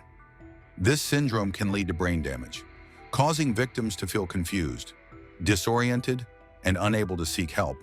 The article's findings closely aligned with Jessica's behavior following the attack and reinforced the initial medical examiner's belief that she had suffered a brain injury, leaving her unaware of her situation until it was too late. Detectives contacted the author of this article right away and began constructing a murder case against Crispin using advanced medical sciences support. In May 2014, Crispin was officially arrested for murder, but he still maintained his innocence throughout the process. During the trial, his defense attorney emphasized a critical point. There was no DNA evidence linking Crispin to the crime. The prosecution contended that Jessica had fought back during the attack and likely scratched her assailant, which should have left DNA traces under her fingernails. However, forensic experts for the prosecution highlighted an important detail. Jessica had been trapped in her car for hours in extreme heat.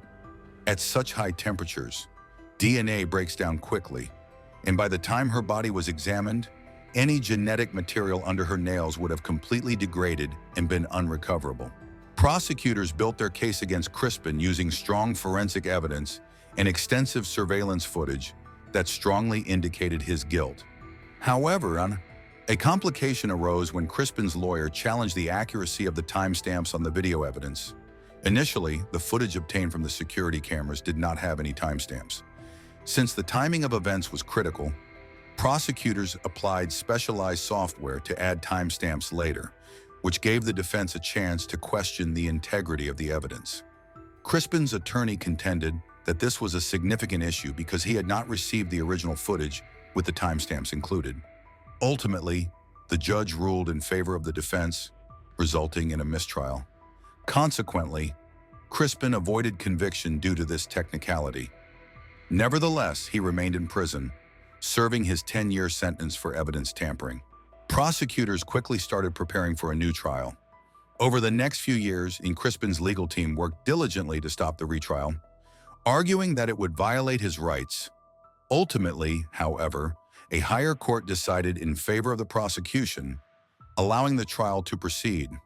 The new trial began in 2018, and this time, the prosecution meticulously addressed every aspect of the case, ensuring the defense couldn't take advantage of any loopholes. They successfully convinced the jury of Crispin's guilt, resulting in his conviction for murder. Crispin Harmel received a life sentence without the possibility of parole. Prosecutors opted not to seek the death penalty, believing it might jeopardize their chances of a guilty verdict. They were aware that the delayed death syndrome argument could create doubts for the jurors, and in death penalty cases, a conviction requires complete certainty. A few years later, Crispin attempted to appeal his sentence, but his request was turned down.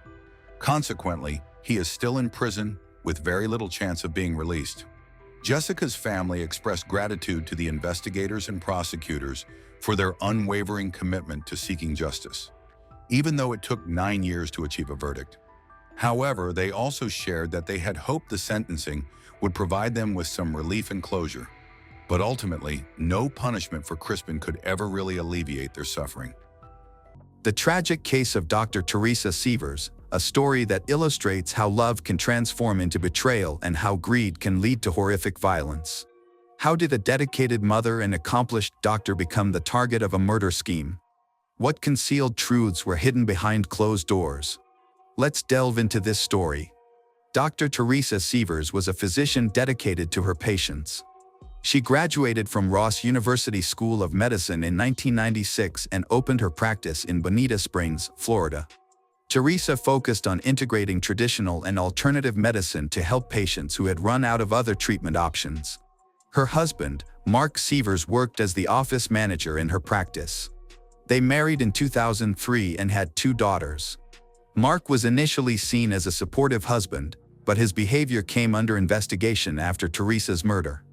Financial difficulties faced by the family played a significant role in the subsequent events. The conspiracy to murder Dr. Teresa Sievers began at the wedding of Curtis Wayne Wright in May 2015.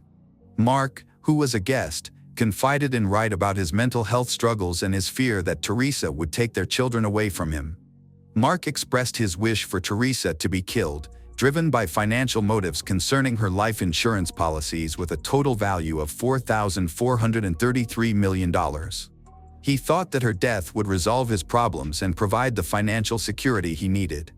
Although initially hesitant, Wright eventually agreed to help Mark, stating that he could deal with the matter in exchange for a share of the insurance payout. Unbeknownst to Mark, Wright then enlisted the help of a third man to assist in the murder, Jimmy Ray Rogers, whom Wright had paid to help him. During his trial, Wright described Rogers as a violent individual with a background involving other murders, suggesting that he was well suited for the violent act against Teresa. Mark outlined 2 possible plans for carrying out the murder. The first plan involved killing Teresa at her home on June 28 and making it look like a burglary. To get ready for this, Mark checked how to access their property by climbing over the backyard fence and trimming bushes to clear a path to the garage. He also coached Wright on how to enter the house and disable the security system. The second plan proposed by Mark was to murder Teresa at her medical office on June 29, disguising it as a mugging. He provided Wright with aerial photos of the office, pointing out a hidden stairwell that Teresa often used when leaving late at night. Mark also shared the access codes for this stairwell with Wright, stressing that no matter where the murder happened, it should appear to be a robbery or burglary. On June 28, 2015, Dr. Teresa returned to her home in Bonita Springs, Florida, after abruptly ending a family vacation in upstate New York. She arrived at Southwest Florida International Airport, where security cameras recorded her pulling her suitcase through the terminal. After calling her husband Mark to let him know she was safe, Teresa got into her car and drove home. Unbeknownst to her, 2 men were already inside her house, waiting to carry out a deadly plan devised by her own husband. Inside the house, Wright and Rogers were lying in wait. Wright had grabbed the hammer from the garage earlier. They had planned this situation carefully over several weeks. When Teresa entered the kitchen, Wright attacked her from behind and struck Teresa once on the head. Shocked by the surprise attack, she turned to face him but received another blow. The violence quickly escalated as Rogers also joined the assault with his own hammer. Together, they violently attacked Teresa, hitting her repeatedly until she collapsed on the floor in a pool of blood. Witnesses later recounted how Teresa fought back, instinctively raising her hands to shield herself from the strikes. Despite her brave attempts to defend herself, she suffered a total of 17 wounds to her head before the kitchen fell silent. Once they were sure Teresa was dead, Wright and Rogers left the scene without triggering the alarm system, which they had previously disabled based on information from Mark. The murder was carried out quickly and left no immediate signs of forced entry, as they had used an unlocked side door to enter. After committing their crime, Wright and Rogers returned to Missouri in their rental car, thinking they had successfully hidden their actions. Meanwhile, Mark received worrying news on the morning of June 29. His wife, Dr. Teresa, had not shown up for work. Worried about Teresa not being around, Mark called a family friend, Dr. Mark Petrites, to check on her at home. Using the garage code Mark provided, Dr. Petrites entered the home and discovered Teresa lying face down in a pool of blood, with a hammer next to her body. She was cold to the touch, and there were evident signs of a violent struggle. The brutal murder of Dr. Teresa shocked the Bonita Springs community. As a respected physician and mother, her death left many people in disbelief. Friends and patients expressed horror over the violent act against someone who had devoted her life to helping others, marking a tragic loss for the community. After Teresa was found dead, law enforcement launched an investigation. Detectives interviewed her family, friends, colleagues to learn more about her life and any possible threats. They also sought tips from the community, stressing the importance of any information that could help identify the person responsible. Investigators examined various aspects of Teresa's professional and personal life. Initially, they looked into people who had interacted with her or might have held grudges against her, but they did not find any immediate leads. Nearly 2 months later, a major breakthrough occurred when law enforcement received a tip from a source in Missouri. This tip revealed that Wright had confessed to someone about his role in Teresa's murder. Consequently, detectives concentrated their efforts on Wright. They traveled to Missouri to investigate further and gather evidence linking he to the crime. In August 2015, Wright and his accomplice, Rogers, were arrested in Missouri for their involvement in Teresa's murder. Many were surprised by the arrest since neither man was from the local area. A detailed investigation revealed important evidence linking them to the crime. Police carried out search warrants at their homes and collected various items, including clothing and other materials that had been purchased shortly before Teresa's death. The investigation gained traction after detectives received a tip that directed them to Wright. This led to a deeper look into his relationship with Mark, raising suspicions about their possible participation in a murder-for-hire plot. The evidence collected during the arrest was crucial for the trials of both men involved. Initially, Wright denied having any connection to Teresa's murder during police questioning. However, as investigators presented him with evidence, he eventually admitted his involvement. Wright acknowledged that he agreed to carry out the murder for at least $100,000 from Teresa's life insurance policy. In December 2015, Wright accepted a plea deal with prosecutors to avoid a possible capital murder charge. As part of the plea agreement, he confessed to his involvement in the murder and agreed to testify against his co-defendants, Mark Sievers and Jimmy Ray Rogers. In return for his cooperation, he received a 25-year prison sentence for second-degree murder. This deal required him to provide significant assistance to the prosecution in their cases against Mark and Rogers. Wright confessed that he and Rogers traveled from Missouri to Florida with the intention of killing Teresa as part of a plan created by Mark. He revealed that Mark first presented this idea during his wedding in May 2015, citing his financial struggles and the need to eliminate Teresa as a solution. This confession was crucial in proving Mark's direct role in the murder plot. By cooperating with law enforcement, Wright played a key role in the investigation, shedding light on the conspiracy that led to Teresa's tragic death. The investigation uncovered a series of text messages exchanged between Mark and Wright, which clearly outlined their plan to murder Teresa for financial gain and highlighted Mark's direct involvement in organizing the crime. Prosecutors claimed that Mark hired Wright and Rogers to kill Teresa due to financial pressures and fears of losing custody of their daughters. Court documents released during this time revealed serious issues in Mark and Teresa's marriage, such as financial struggles and possible infidelity. The evidence showed that Mark could benefit significantly from Teresa's life insurance policies. On December 4, 2015, shortly after Teresa's funeral, Mark was arrested. He was taken into custody by law enforcement from the Lee County Sheriff's Office. As investigators worked to reconstruct the timeline of events leading up to Teresa's murder, they became confident that they had enough evidence to charge him with first-degree murder. Mark's arrest shifted the case's focus onto him as a key figure in the conspiracy. Initially cooperative with investigators, he started to distance himself as more evidence against him was gathered, resulting in a complicated legal battle.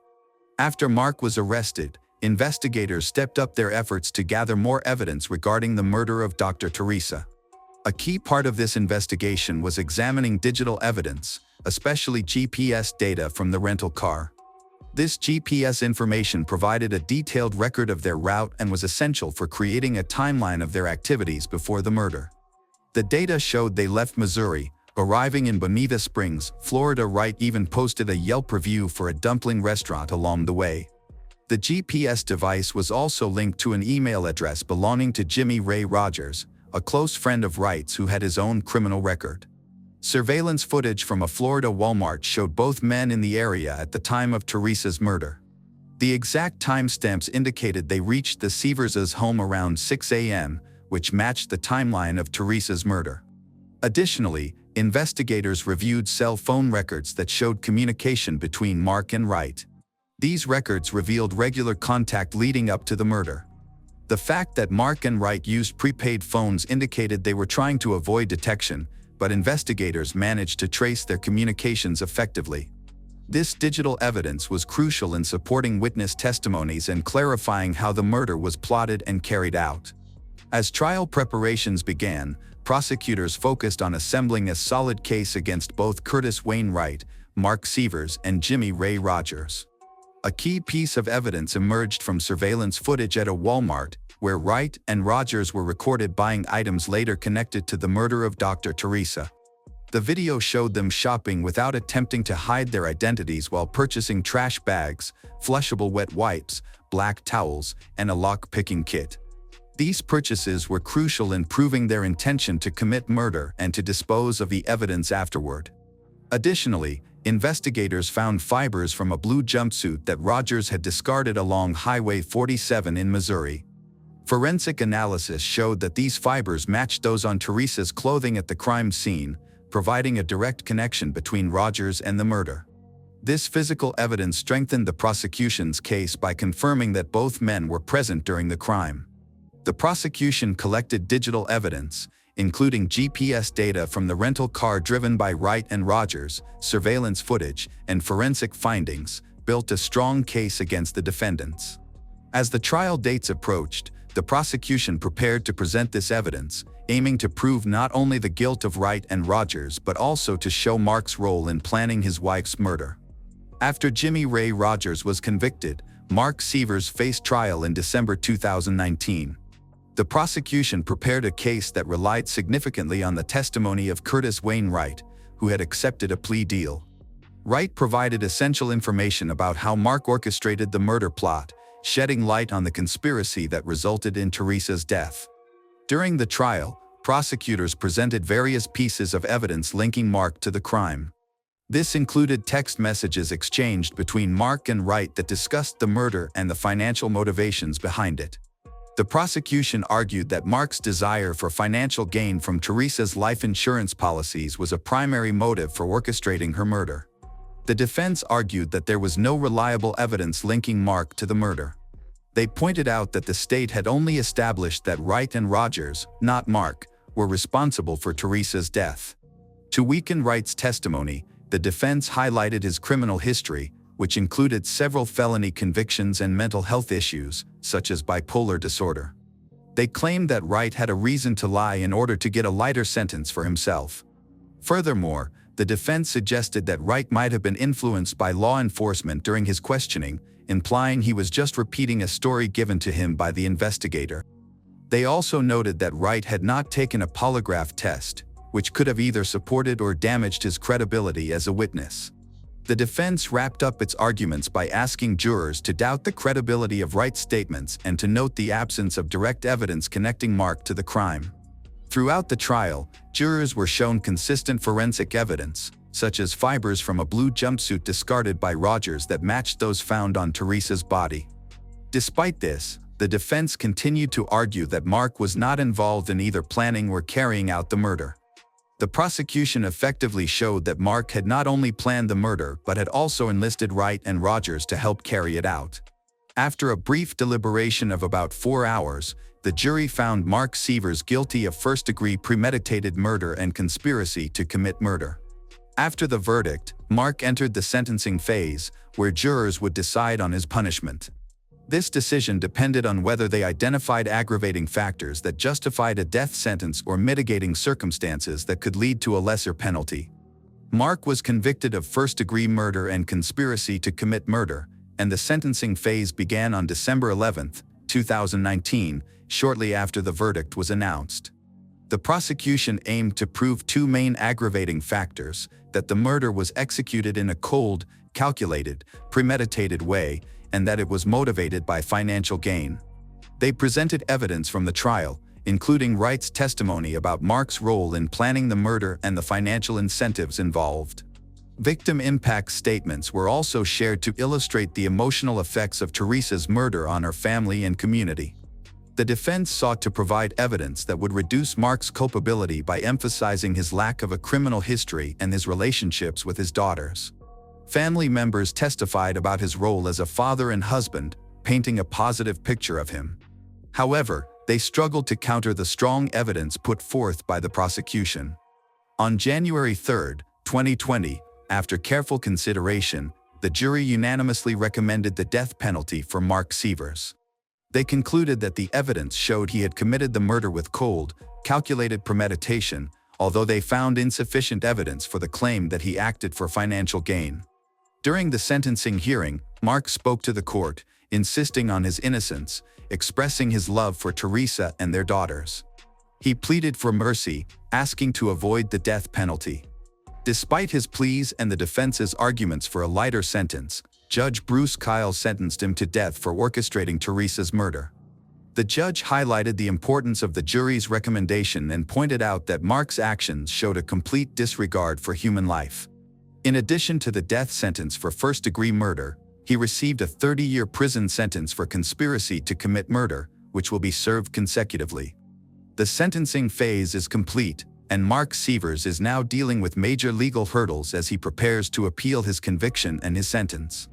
Currently, he is on death row at the Union Correctional Institution in Florida while these appeals are underway. After his sentencing, Mark has consistently claimed his innocence, insisting that he did not arrange the murder of his wife, Teresa. Mark remains on death row, but continues to protest the verdict.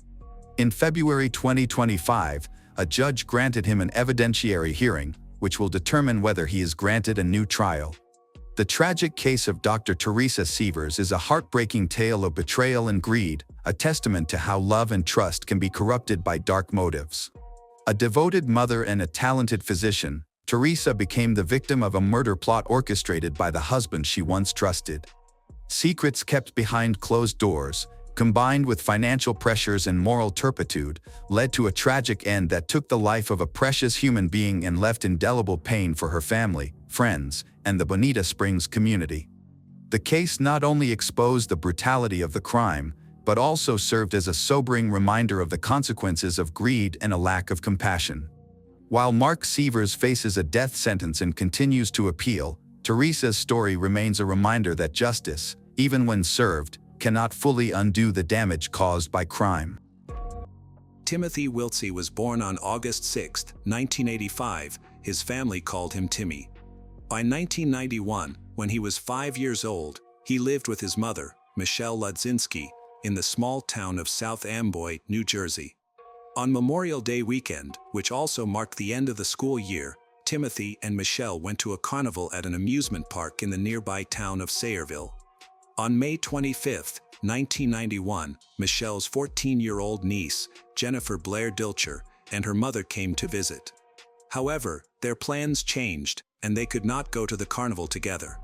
Michelle and Timothy arrived at the park around 7 p.m. Michelle bought several tickets for the rides, and then they walked over to a soda machine. While she turned away for a few minutes to pay for the drinks, Timothy disappeared. Jennifer was supposed to be picked up by her mother's friend, who was her babysitter. They arrived 15 minutes late and found Michelle frantically looking for her son. As soon as she saw Jennifer and the nanny, Michelle explained that she had been momentarily distracted. Now her son was missing. The group decided to split up and search for him. Jennifer and her nanny quickly found a police officer in the park and asked for assistance. Meanwhile, Michelle spoke to the officer, describing her son Timothy as wearing a tank top, shorts, and sneakers with Teenage Mutant Ninja Turtles on them. She filed a report about Timothy's disappearance, prompting the officer to start searching the park. The celebration was paused, and the area was cordoned off for a thorough investigation. That evening, the search area widened to include nearby forests and beyond. Finding Timothy quickly was proving difficult. Sadly, there were no surveillance cameras in the area at the time. The following day, multiple search teams were sent out. The local authorities provided a helicopter and a team of divers to check 2 nearby ponds. Hundreds of volunteers joined the search and rescue efforts, covering a large area. Many law enforcement officers worked alongside them in the park and its surroundings over the next few days, but they were unable to locate Timothy. During this difficult time, Michelle's family supported her. According to her father and sister, she appeared to be a devastated mother. Michelle never imagined that such a tragedy could happen to her. Just a few weeks earlier, she had bought a graduation dress for her child's kindergarten ceremony. They were getting ready for the celebration and planning a trip to visit Michelle's sister in Florida for the holidays. Everything seemed normal. Despite facing financial challenges, Michelle did not want to rely solely on government assistance. She continued to work and received some support from her family. George Wiltse, the boy's father, had no relationship with him. Michelle met George after she dropped out of school. She initially lived with her parents on Long Island before choosing to start a family with him. They dated for about 3 years and then moved to New Jersey. While in New Jersey, Michelle became pregnant and gave birth to Timothy in 1985, with George being 18 and Michelle 17 at the time. They decided to expand their family, but eventually moved to George's home state of Iowa. Unfortunately, they struggled to create a stable life together. 6 months after the move, Michelle returned to New Jersey, first living with her sister and her husband. Later, she moved into a rented apartment with Timothy and cut all ties with George. Michelle didn't reveal why she and George broke up, but she prevented him from seeing their son afterward.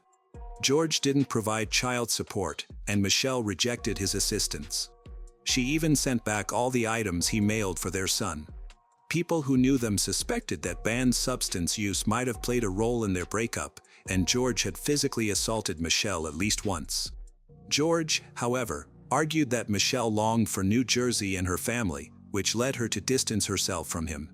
In the spring of 1991, Michelle, a 23-year-old single mother, was raising her 5-year-old son on her own. She was the only provider for both of them and was determined to create a stable life, which meant she often had to switch jobs. However, her limited education made it difficult to maintain consistent employment. Over time, she worked as a legal assistant, a secretary, and in various retail positions, sometimes juggling 2 jobs at once. Her father helped by sending her money for housing, which was crucial for their survival. Managing everything while caring for a young child was challenging. Michelle frequently needed assistance from family and friends to look after her son while she worked. When no one could help, she would bring him along, which often made her late for work. This tardiness harmed her reputation and led to her being fired from jobs. In January 1990, her support network took a hit when her sister and brother-in-law, who had been a key source of help, moved to Florida. Feeling overwhelmed and without adequate support, Michelle made the difficult decision to send her son to live with her brother in Minnesota for 2 months. This would allow her to save money for his education. Many people who knew Michelle described her as a dedicated mother who devoted all her free time to her son, ensuring he had everything he needed. They often went hiking together and worked on school preparations at home. However, after her son went missing, some critics emerged. They pointed out that her son, Tim, created tension in her romantic relationships. Many of the men she dated were reluctant to take on the responsibility of raising another person's child, which often led to the end of their relationships with her. In her frustration, Michelle started to see her son as a burden. One of her former partners described her as an immature mother who acted more like Timothy's older sister than a parent, saying she often neglected the child's needs. One day, Timothy entered a neighbor's yard and was bitten by the neighbor's dog, requiring 72 stitches on his face. This happened despite the neighbor warning Michelle to supervise her son to keep him off his property. A friend of Timothy's noted that Timothy was very afraid of Michelle's last boyfriend, Fred Bruno. Even though Fred left a negative impression on many, Michelle did not take her son's fears seriously. The friend even speculated that Fred might be involved in Timothy's disappearance. Initially, Timothy's biological father was considered a primary suspect. He had been estranged from Michelle and was prohibited from contacting his son, which gave him a potential motive for kidnapping Tim. Authorities thoroughly searched the father's home but found no evidence of Tim. He passed a polygraph test and had a strong alibi. Fred Bruno was also investigated but was quickly ruled out as a suspect. When the Federal Bureau of Investigation, FBI, became involved in the search for Tim, they began to question Michelle Ludzinski's true identity. Her behavior appeared odd. She did not seem genuinely worried about her son's disappearance. Michelle was experiencing financial issues and difficulties. For many young single mothers, this ongoing stress can sometimes lead to thoughts of abandoning their child, whom they may view as a major source of their problems. Some mothers choose to place their children with relatives, some give up their parental rights, and tragically, some even harm their children. As a result, Michelle quickly became a primary suspect in the case of her son's disappearance or potential murder.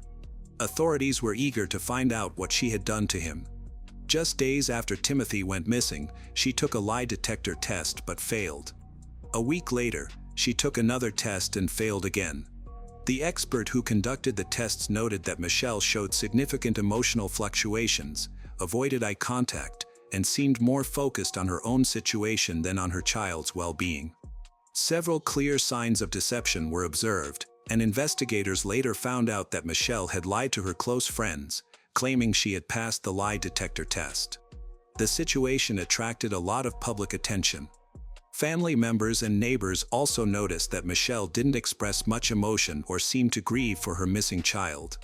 During a press conference where she announced her son's disappearance and asked for help, many people felt she seemed too calm, speaking in a flat tone that resembled reading from a script. This observation increased suspicion.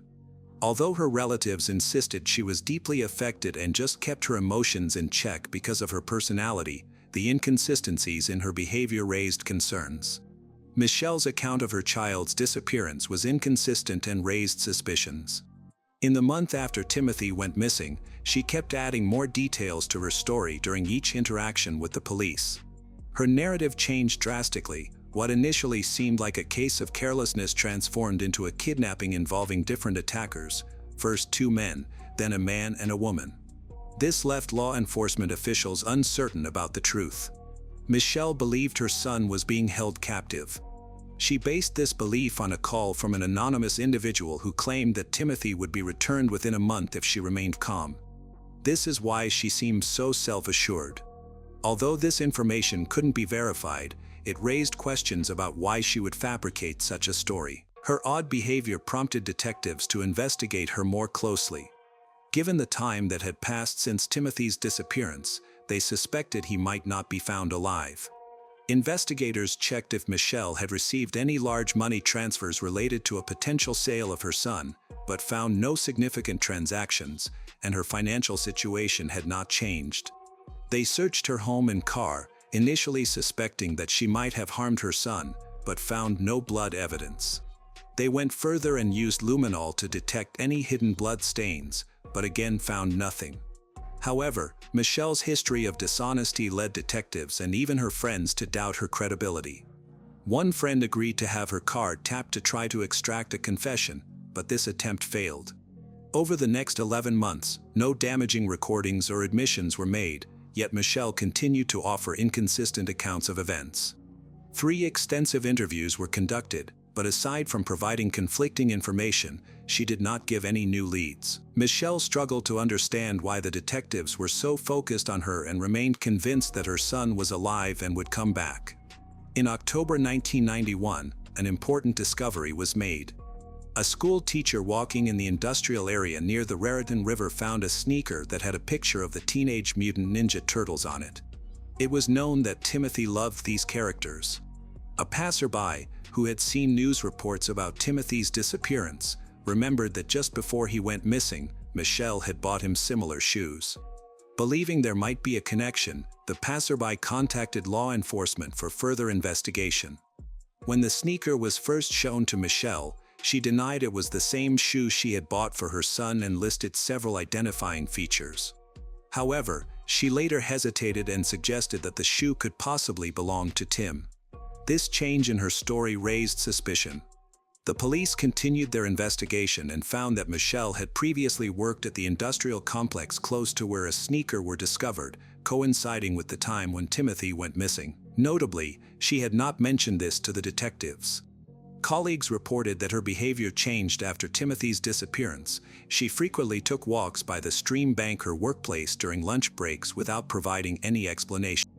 After the first sneaker was found, concerning rumors began to spread, which led FBI agents to investigate the area more thoroughly.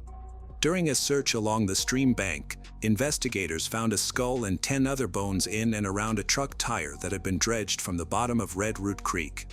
These were located near pieces of the boy's clothing, a pillowcase, a Ninja Turtles balloon, and a blue and white blanket that were buried in an embankment 6.1 meters from the creek bed where the bones were discovered. Law enforcement agencies received these remains on April 23, 1992. Strikingly, Michelle showed no emotional response when informed about this discovery.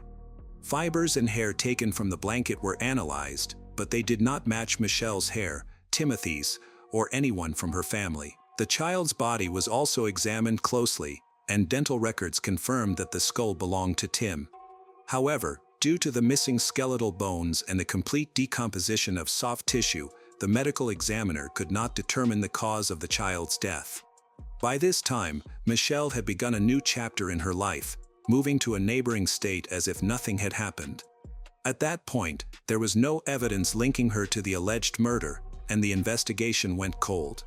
However, more strange events involving her were yet to unfold. In January 1994, Michelle found herself back in the news. She made national headlines by sharing a terrifying story about how 2 federal agents kidnapped her outside her home. They threatened her with a gun, forced her into a car, and drove her to Detroit, where they eventually let her go. She managed to find her way back home on her own. Michelle reached out to the Federal Bureau of Investigation, reporting that 2 men had called her multiple times, threatening her while pretending to be agents. They insisted that she cooperate and confess to Timothy's murder. Despite their pressure, Michelle maintained her innocence, which she claimed resulted in her kidnapping. Her story captured national attention, shocking the public.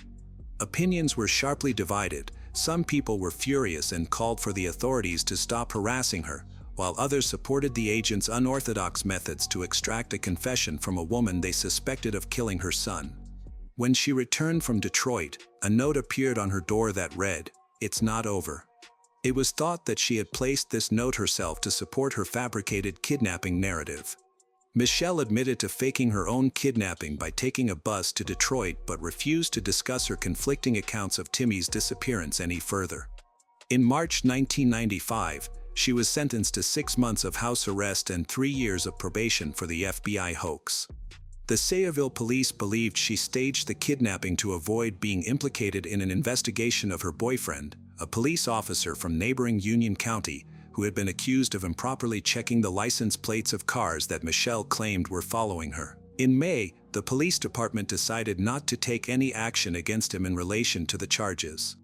In 1997, while pregnant with her second child, Michelle pleaded guilty to stealing a computer from a former employer to give to her police officer boyfriend as a Christmas present.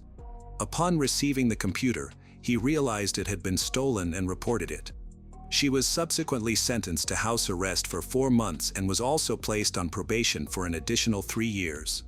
Meanwhile, Timothy's case remained unsolved and had reached a dead end, with even FBI agents unable to make progress. The technology available in the 1990s did not permit a detailed analysis of the evidence needed to obtain physical proof against Timothy's biological mother. Shortly after her sentence was handed down in 1998, Michelle moved to Florida, and in 1999, she relocated to Apple Valley, Minnesota, a suburb of Minneapolis, where she married in 2001 and started a new family. Timothy was not forgotten. In the early 2010s, the case file and evidence were still stored as they were, and the district attorney's office did little more than follow up on occasional tips. After a tip around the 20th anniversary of Timothy Wiltsey's disappearance, which had nothing to do with the case, Scott Crocco, an investigator with the office, decided it was time to revisit the investigation and see if there was anything that could help solve the case. He focused on the blanket. Investigators reasoned that the boy would not have carried a large blanket through the carnival on the humid 90 degrees Fahrenheit day he went missing. They concluded that the blanket had been taken from Ladzinski's South Amboy home to cover the boy after he died, even though she denied ever having owned such a blanket.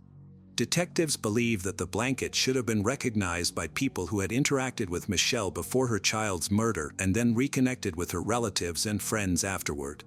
Several witnesses, including former co-workers, reported seeing Michelle using the blanket. In the early 2000s, Michelle lived in Minnesota with her new husband and their son. After their marriage ended in 2003, Michelle moved to Florida while pregnant with her third child. In Florida, she gave birth, purchased a home, settled in with her 2 children, and worked as a paralegal at a law firm. She kept photos of her firstborn son, who had passed away, to honor his memory and ensured her children knew he had existed. The investigation into his death is ongoing. Krakow interviewed Jennifer Blair Dilcher, the niece who met Michelle at the carnival shortly after Michelle said she couldn't find her son. In the years that followed, Jennifer, who had initially supported her aunt, married and had 2 children of her own, but also became addicted to banned substance. She went to Florida for rehab, leaving the children with Michelle during that time. While Jennifer was in the program, Michelle and Jennifer's mother decided that Jennifer's condition was serious enough that they could not return the children after she completed the program, so they placed them with Jennifer's mother-in-law, whom Jennifer greatly disliked.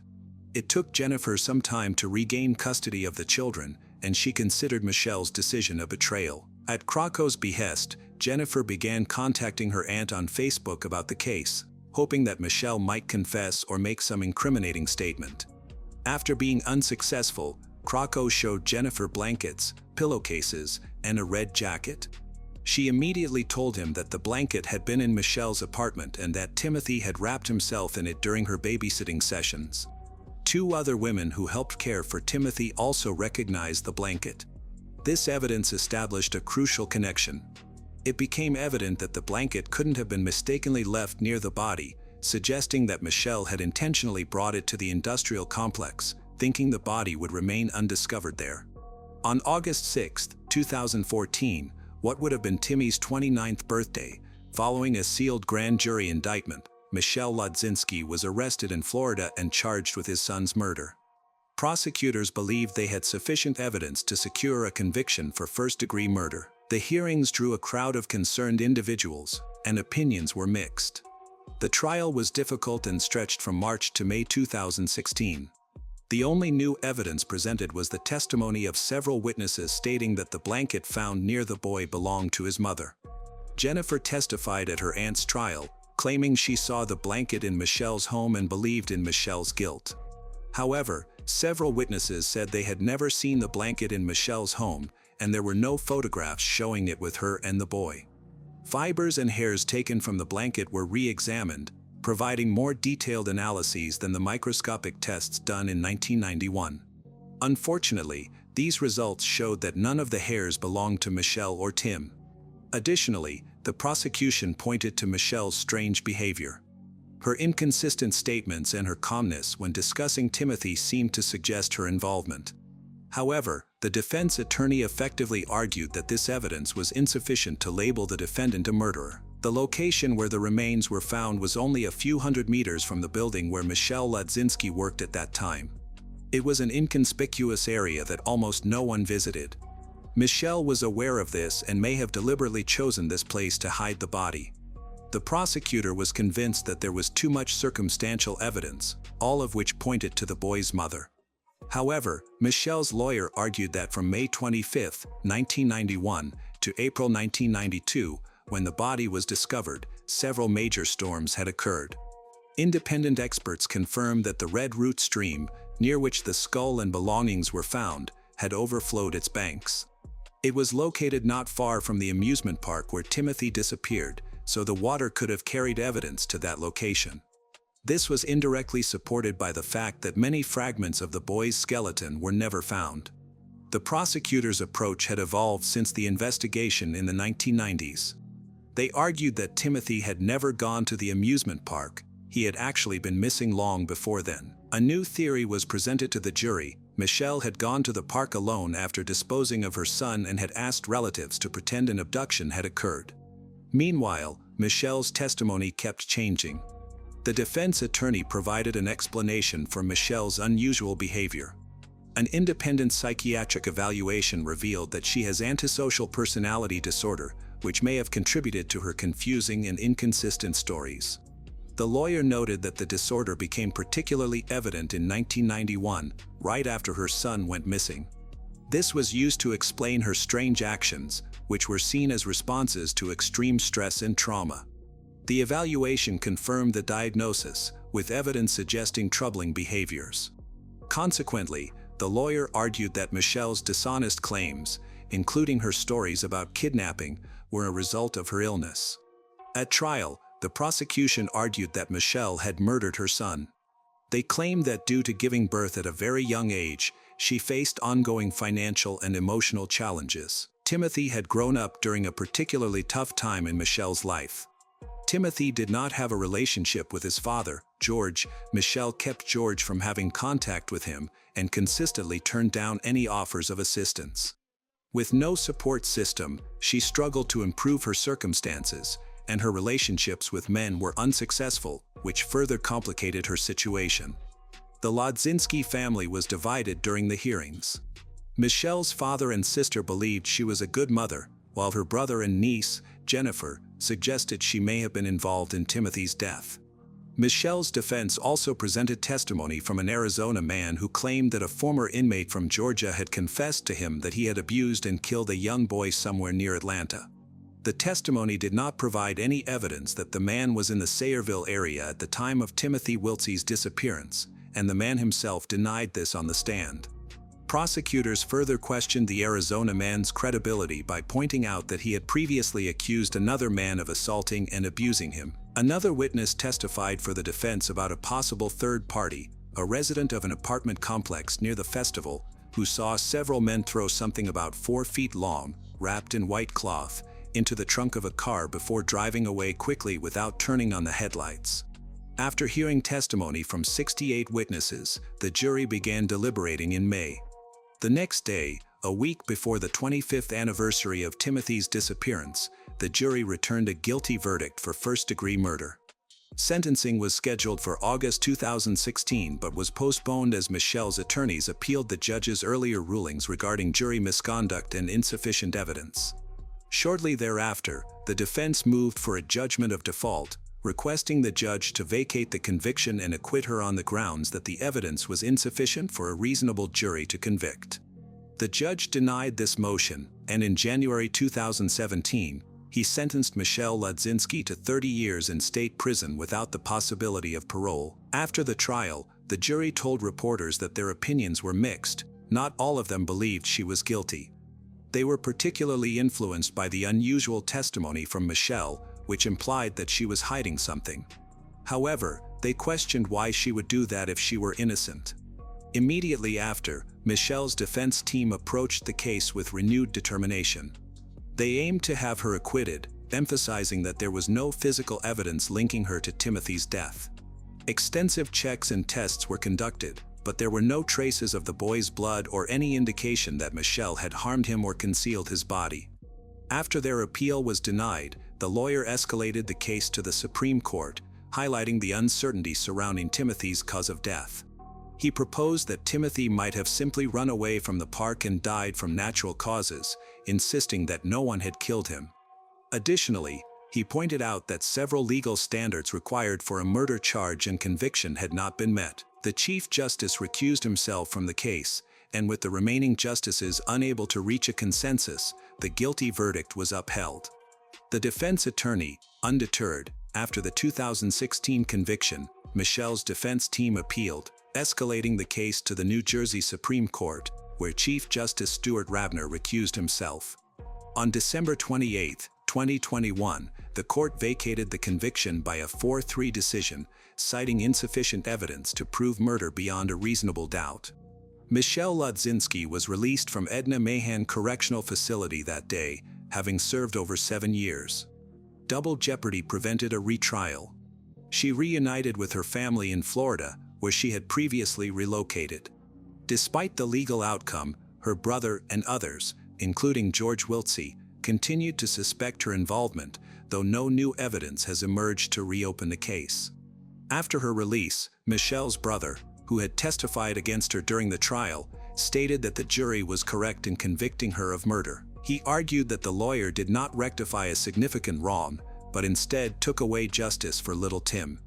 However, under state law, Michelle cannot be tried again for this case, even if new evidence arises in the future.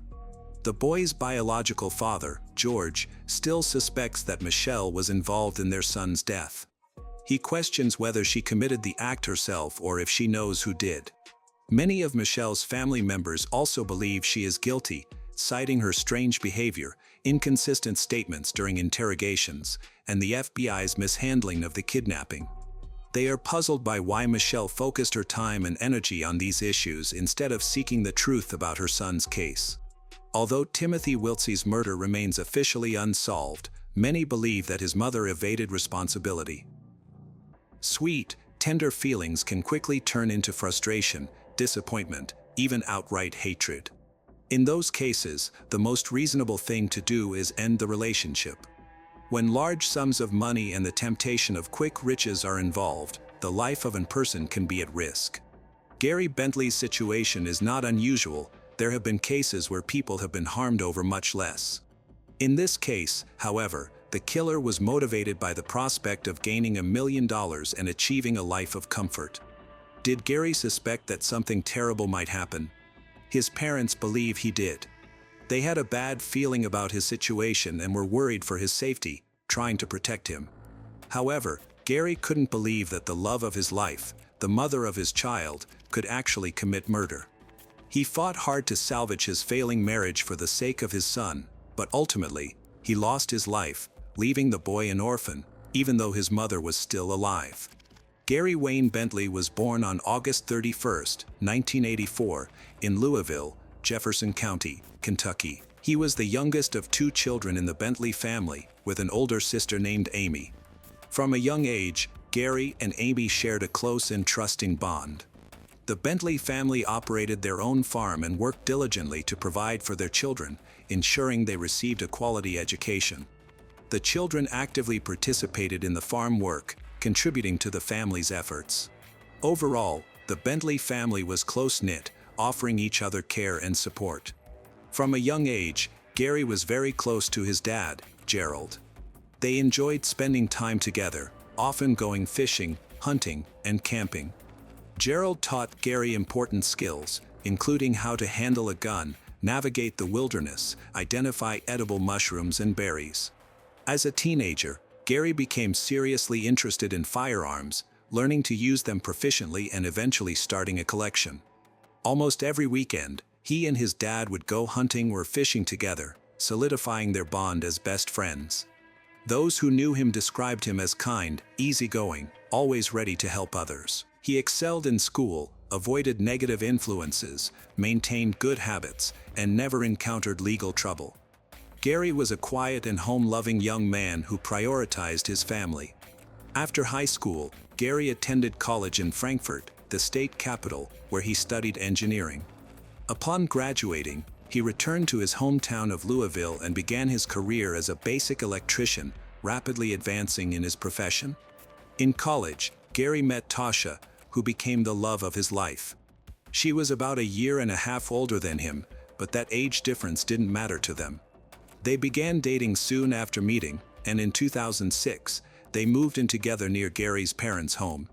Tasha was studying nursing. After earning her degree, she got a job at a city hospital, where she quickly gained the respect and admiration of her colleagues. However, she didn't stop there. She continued her education and worked hard to advance her career. In 2012, Gary and Tasha celebrated their love with a large wedding, inviting all their family and friends. Shortly after, Tasha became pregnant. They was filled with joy.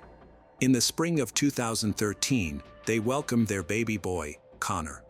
By this time, both Gary and Tasha were successful in their careers, earning good money. This allowed them to move into a larger, more comfortable home, buy 2 cars, travel, and enjoy life without financial worries.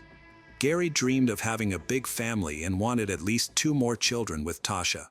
However, just a few years later, their happiness began to fade. The first 4 years of their marriage were ideal.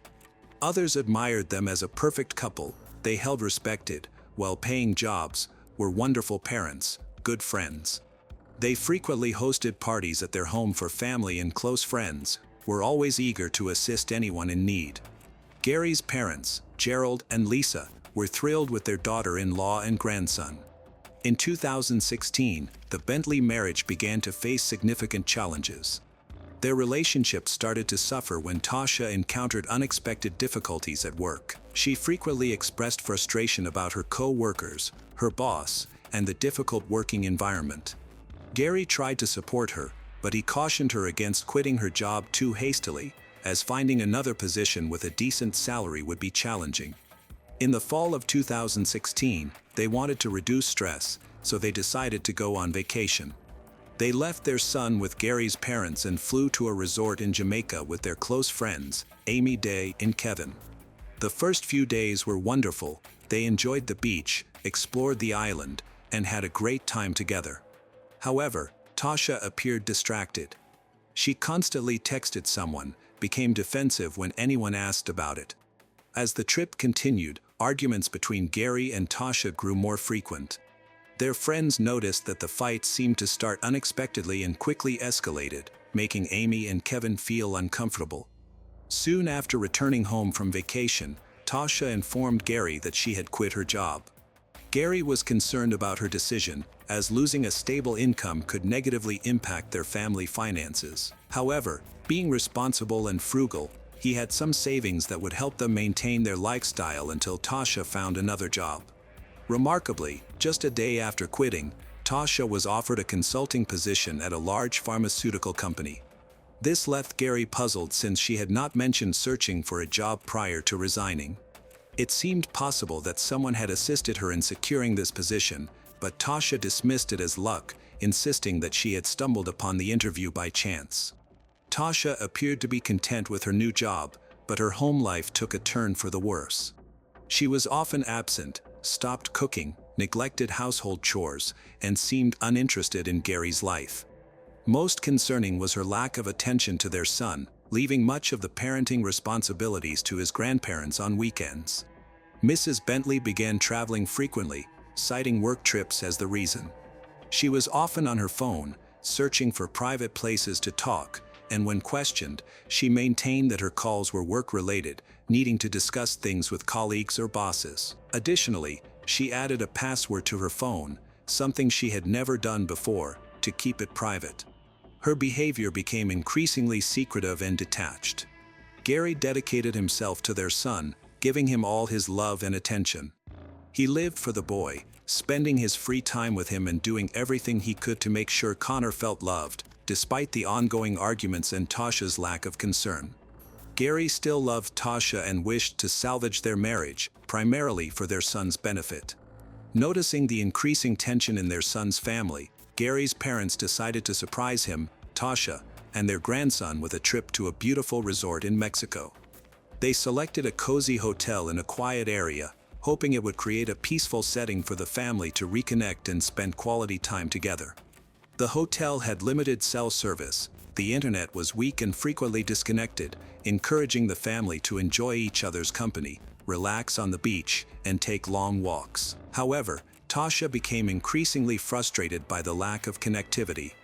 She often attempted to make phone calls or find a signal to send messages, which led her to lash out at Gary and his parents, even yelling at their young son.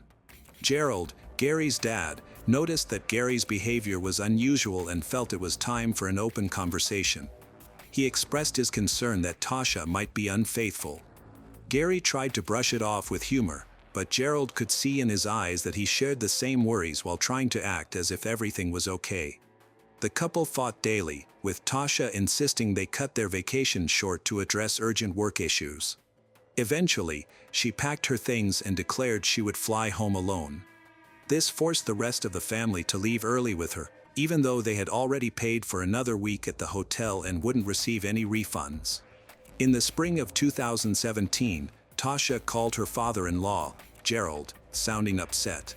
She told him that her car had caught fire at a gas station and was completely destroyed. She needed a ride to her insurance company and then back home.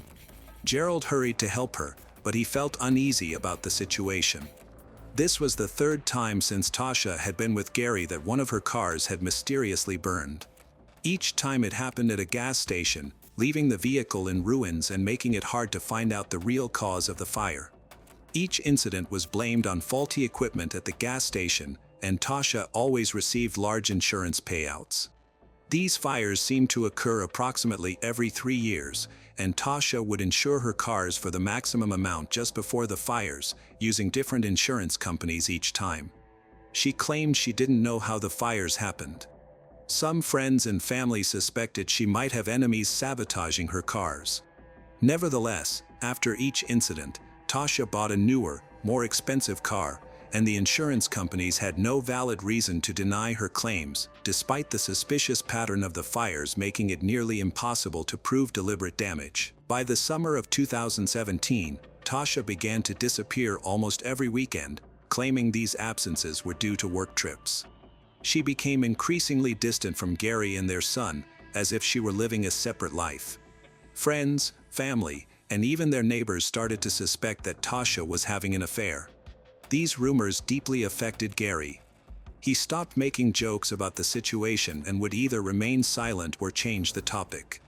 Gary's parents tried multiple times to discuss this with him, emphasizing that things couldn't go on like this because their marriage seemed to be falling apart. However, Gary consistently insisted that he still loved Tasha, was determined to keep the family together for Connor's sake. He clung to the hope that Tasha would realize her mistakes, rethink her priorities, and that their life would return to how it used to be. In November 2017, Gary, Tasha, and their son visited his parents' house for Thanksgiving. Gary's sister Amy was there with her family too. When it was time to exchange gifts, Tasha revealed that she hadn't brought any. She explained that work had kept her too busy, promising to go out and buy some gifts quickly. However, she was gone for hours and returned without anything, not even a gift for her son. When everyone looked at her quizzically, she explained that the lines at the stores were too long and it would have taken her all night to wait.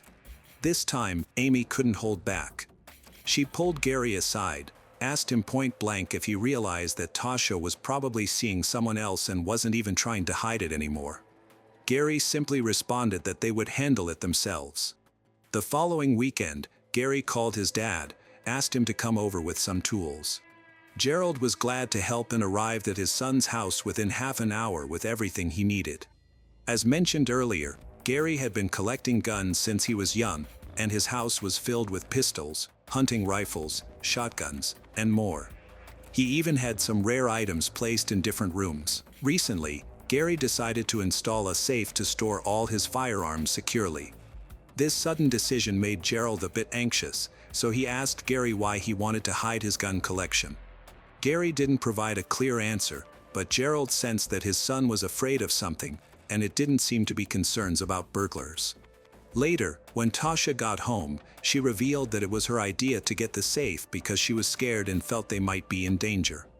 Although her comments seemed odd at the time, Gerald didn't think much of it. On Sunday, December 10, 2017, Tasha called Gerald. She said she couldn't reach Gary all day. When she got home, the garage door was open. Fearing a burglary, she was too scared to enter the house and asked Gerald to come over. At this time, Connor was safe with his grandparents, leaving Gary home alone. Gerald quickly rushed to the house. At first, everything seemed normal. The garage door was slightly open. Inside, nothing looked out of place, nothing was missing, and there were no signs of an intruder. Gerald called for his son multiple times, but received no answer. When he entered the bedroom, he discovered Gary's lifeless body on the bed. Shocked, Gerald attempted CPR but quickly realized Gary's body was cold and showed signs of rigor mortis. He immediately called 911, still in disbelief that his son was gone. Later, he noticed that the gun safe in the bedroom had been tampered with, and some firearms were missing. When the forensic team arrived, they found that Gary had been killed by a single close-range gunshot to the head. He was lying on his side in bed as if he were asleep, showing no other injuries or signs of a struggle. This suggests he was likely asleep when the killer approached. The crime did not resemble a typical robbery. Valuables, including a jewelry box and cash left out in the open, were untouched. This indicated that the gun safe was the main target. However, only a few guns were stolen, and none were particularly valuable. Neither the stolen guns nor those left behind were the weapon used for the murder. From the beginning of the investigation, Tasha, Gary's wife, was the main suspect. Firstly, she did not act like someone who was grieving. She spoke calmly with the detectives and detailed the events of the day when she and her father-in-law discovered Gary's body. Secondly, friends and family indicated that Gary and Tasha's relationship had been struggling for some time, that a divorce seemed imminent. Thirdly, the Bentleys had two large dogs that typically barked at anyone except their owners. However, neighbors reported they did not hear any barking, and Gary would likely have woken up if he had. Tasha stated that Gary had planned to go hunting that day and that she had left the house to run errands. She mentioned trying to call him after lunch but couldn't get through, attributing it to poor reception. On her way back, she stopped at a friend's house, a detail confirmed by her friends during questioning. There were no witnesses to the crime, no one heard anything unusual or saw any unfamiliar faces that day. Even the surveillance footage from nearby cameras provided no valuable information. It seems that the crime was a meticulously planned event, which was poorly disguised as a robbery. One day, Tasha received a call from Amy Day, who wanted to express condolences and offer help with the funeral arrangements. Tasha's reply shocked Amy. She stated that Gary's parents were in charge of the funeral because she had more crucial matters to attend to. Those crucial matters turned out to be a visit to the insurance company to claim a large payout. Shortly before the murder, Tasha persuaded Gary to take out $1 million life insurance policy. Although Gary was reluctant, he agreed to please his wife. A few days prior to the crime, Tasha attempted to raise the payout to $2 million but was unsuccessful. This created a clear motive, but there was still no solid evidence connecting Tasha to the murder. Additionally, it was revealed that Tasha had 3 previous cars that mysteriously burned out, each resulting in significant insurance payouts. This suggested that she might have engaged in similar insurance scams in the past. One of Tasha's friends mentioned that she had been in a relationship with a coworker named Anthony for over a year, and he had assisted her in finding a new job. Investigators decided to interrogate Anthony, suspecting he might have played a role in the crime. Anthony acknowledged that he had been in a romantic relationship with Tasha for a long time and shared that they frequently met at his home. He mentioned that Tasha intended to leave Gary and that they had plans to celebrate New Year's Eve 2018 together. As soon as Anthony found out that he was being viewed as a suspect in the murder investigation, he quickly tried to establish an alibi. He said that on the day of the murder, he was at his parents' house assisting them with renovations. They made multiple trips to thrift stores that day, and these trips were recorded on surveillance cameras. Detectives determined that Tasha probably acted alone, which accounted for the absence of forced entry and the dogs not barking. However, the murder weapon and the stolen guns from the safe were still unexplained. Tasha's account of the events was inconsistent, as she continually altered it by adding new information, occasionally attempting to shift blame onto others. She mentioned the disagreement between Gary and Kevin during their vacation. Tasha suggested that Kevin might have held a grudge and seized this chance for revenge. The trial for Gary's murder began in July 2021. The prosecution argued that Tasha's main motive for the crime was financial gain. She aimed to collect $1 million insurance payout and planned to use part of that money to renovate Anthony's house, where she hoped to move soon. After a few hours of questioning, Tasha finally admitted to killing her husband but placed the blame on Gary. She alleged that Gary was abusive to both her and their son, claimed that the day of the murder, he had hit their child again. Tasha said this was the breaking point for her. When Gary fell asleep, she took a gun. However, her accusations were not supported by anyone. Her friends and family all defended Gary, describing him as a loving husband and caring father. They insisted he would never harm Tasha or their young son, whom he cherished. Even their child confirmed that his father had never hurt him or his mother.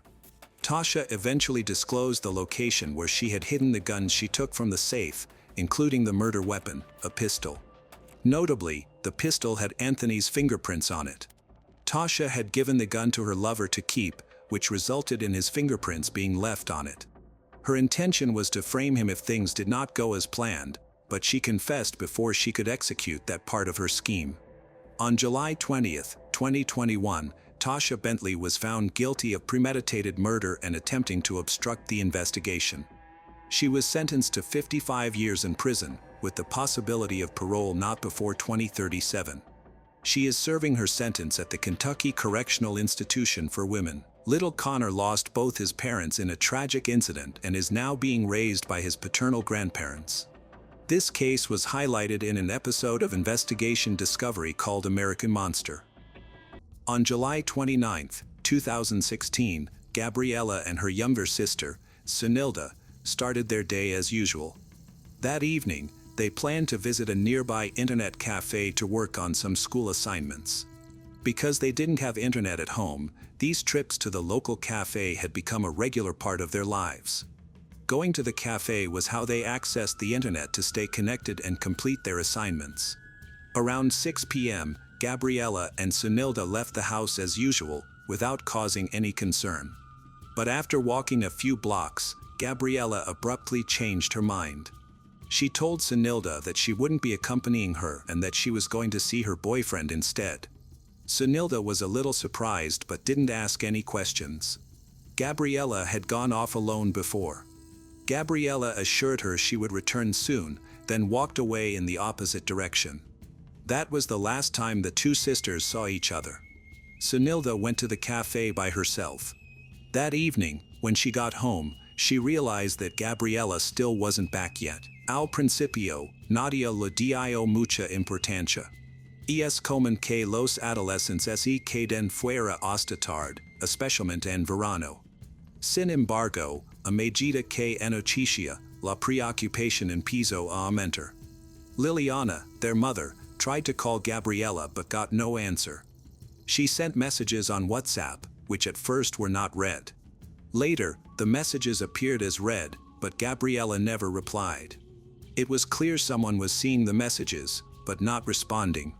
Panic set in when a young man, whom the family believed to be Gabriella's boyfriend, showed up at their door.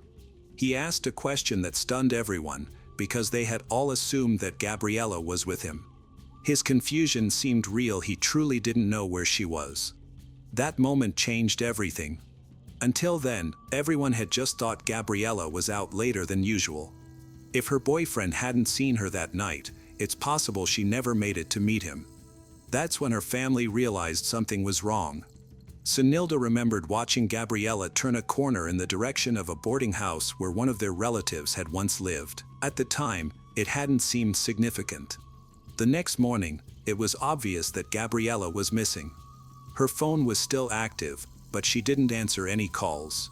The mood at home grew tense.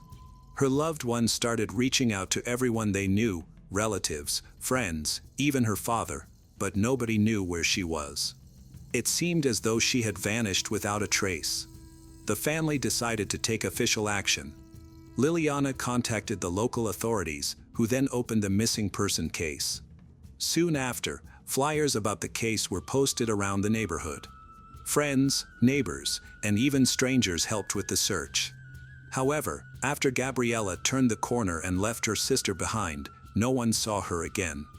Gabriella Verol was born in Argentina in 1998 to Bolivian parents. Her parents separated when she was 6 years old. After her parents separated, Gabriella lived with her mother, Liliana Cham, and later started calling another man, Cesar Garcia, her father. He became her stepfather. Sunilda and other relatives from Liliana's family also lived in the same house. Life at home was difficult. The family made great efforts to create a stable home and meet their basic needs, but the atmosphere was often tense and arguments happened frequently. Gabriella frequently had stressful encounters with her grandmother, and their arguments were much more heated than typical family disputes. The adults were emotionally distant and didn't understand her, which constantly made her feel under pressure. During her teenage years, Gabriella faced the typical challenges of growing up. However, living in a home without personal space or privacy made these difficulties even harder for her. She didn't have a good place to rest or study. She dreamed of living with her biological father, who lived apart from her with another family. Pero ese deseo nunca se cumplió. Al no mantuvo una comunicación constante y también estaba enfrentando sus propios problemas personales. Eventually, the situation at home became too difficult for Gabriela to handle. She decided to leave, taking her younger sister Senilda with her. For a time, they stayed at the house of their Aunt Marisol, their father's sister. The two sisters hadn't planned to leave permanently or thought it through carefully, but their leaving was a sign that something was wrong. They stayed at their aunt's house for about a week. Life there was more peaceful and there was less strict adult supervision, but this brief period didn't result in any lasting changes. When Gabriela returned to her mother's house, she once again found herself surrounded by the same pressure and stress she had tried to get away from. Although Gabriela was quiet, she was clearly independent. She wore simple clothes, avoided drawing attention to herself, and stayed away from noisy or boisterous groups. However, she was still ambitious. She often envisioned a future in which she could shape her own life. Unfortunately, her limited resources made it difficult to pursue those dreams. She didn't have a computer or reliable internet access at home. Even basic things like homework required her to walk to the nearest internet cafe. As mentioned before, this demanded extra planning and often led to more stress at home. In addition to these daily difficulties, Gabriela also felt a strong sense of emotional distance. Her opinions were often ignored, and her needs were rarely prioritized. Even within her own family, she felt more like an outsider than a real member. She never openly argued with her mother, Liliana. However, Liliana was always so overwhelmed by her responsibilities that she often didn't notice what her daughter was experiencing. Gabriela's stepfather fulfilled his duties, but they never developed a close relationship. There was always a distance between them. Over the years, all of this made Gabriela feel increasingly isolated. She didn't feel safe at home, and she couldn't see any realistic way to find support or make a change outside of it. Life felt like a cycle she couldn't escape, where any progress depended entirely on her own efforts. At home, there was a shortage of resources, emotional support, and space for her to grow. Her desire for independence was no longer just a normal part of growing up, it became a true necessity.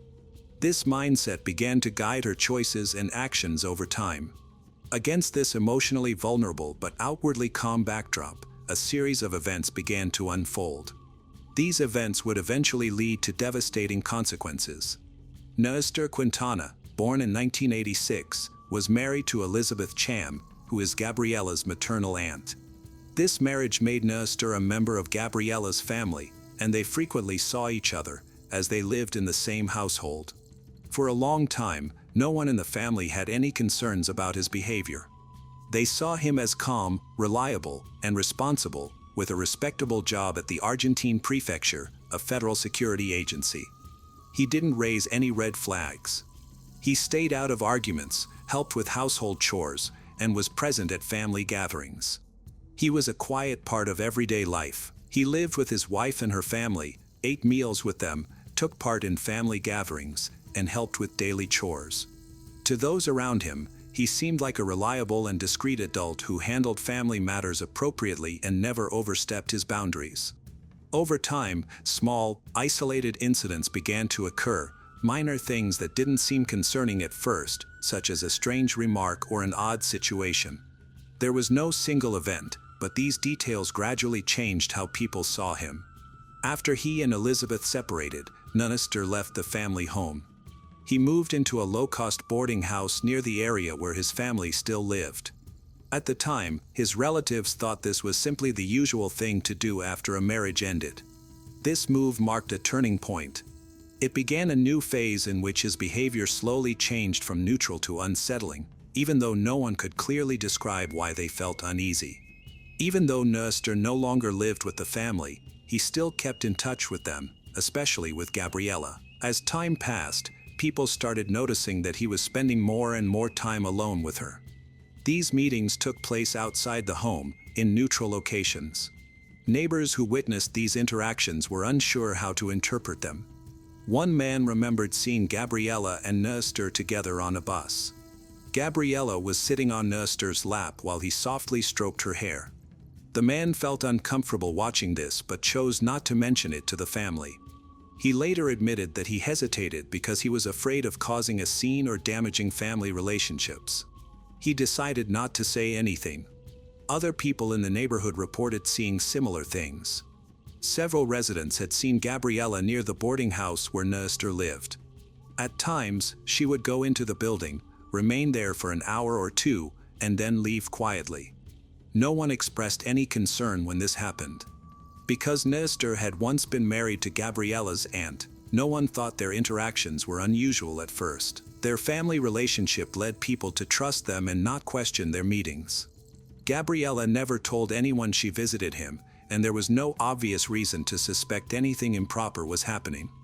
They also had no formal relationship. Nestor was not her guardian and had no legal right to be involved in her life.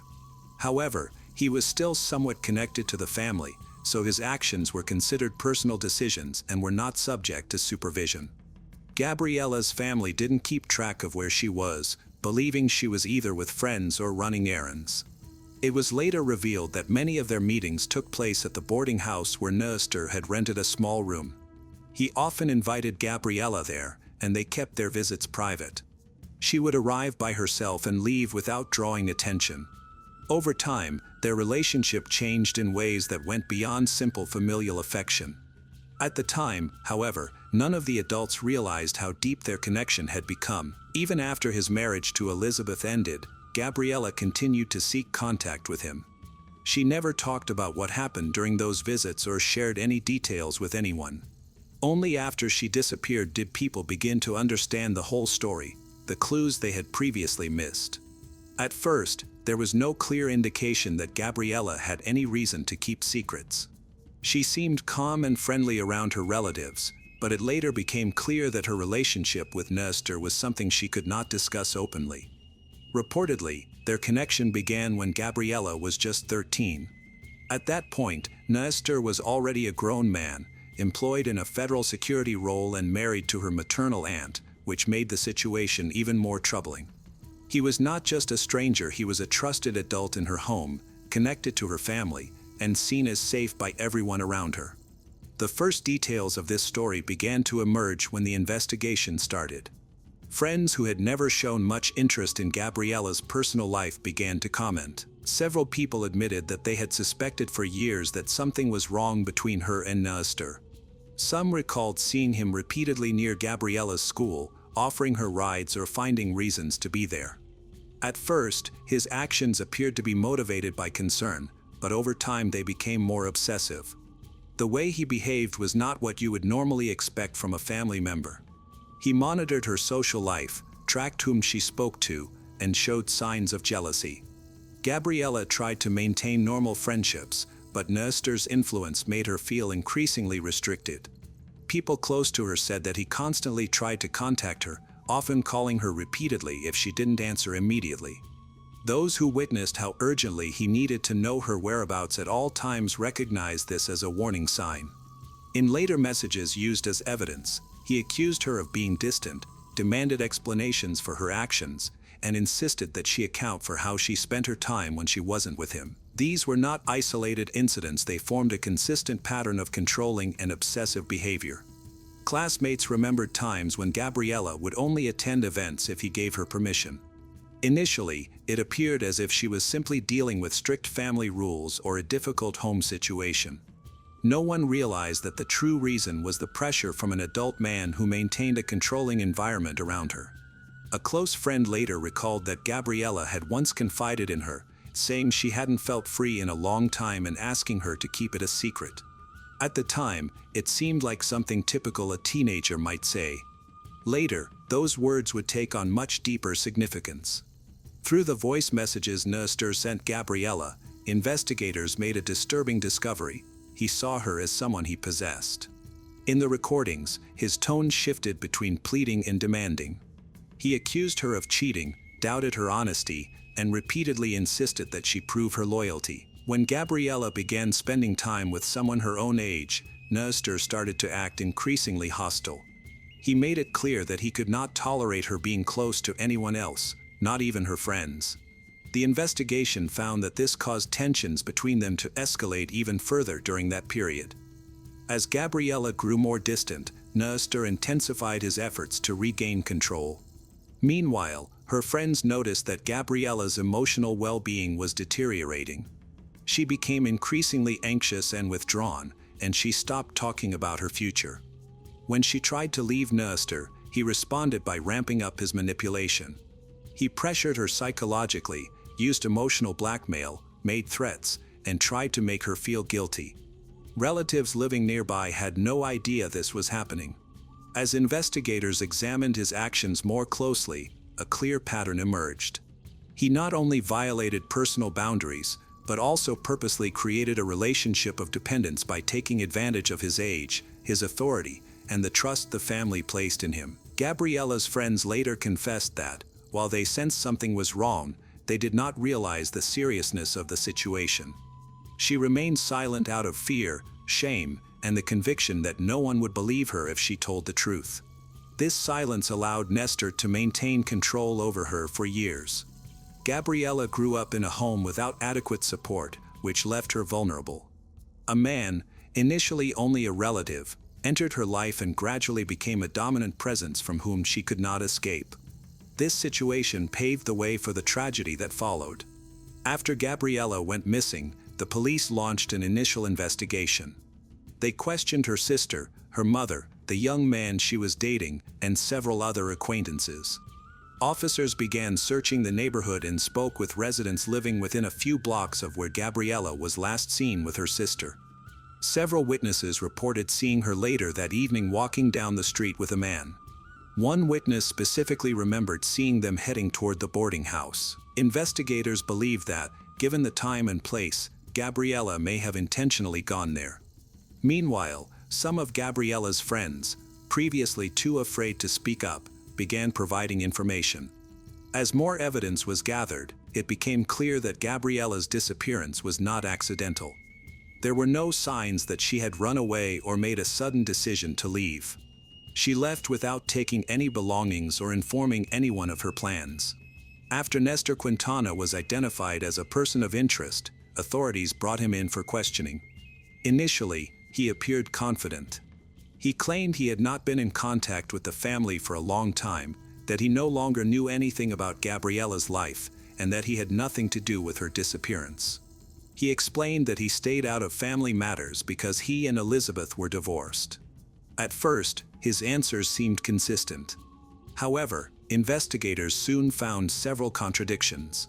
Neighbors and other residents reported seeing Nestor still meeting with Gabriella. Witnesses often saw them together near the boarding house, and her friends stated he behaved in a controlling manner, evidence that directly contradicted his previous statements.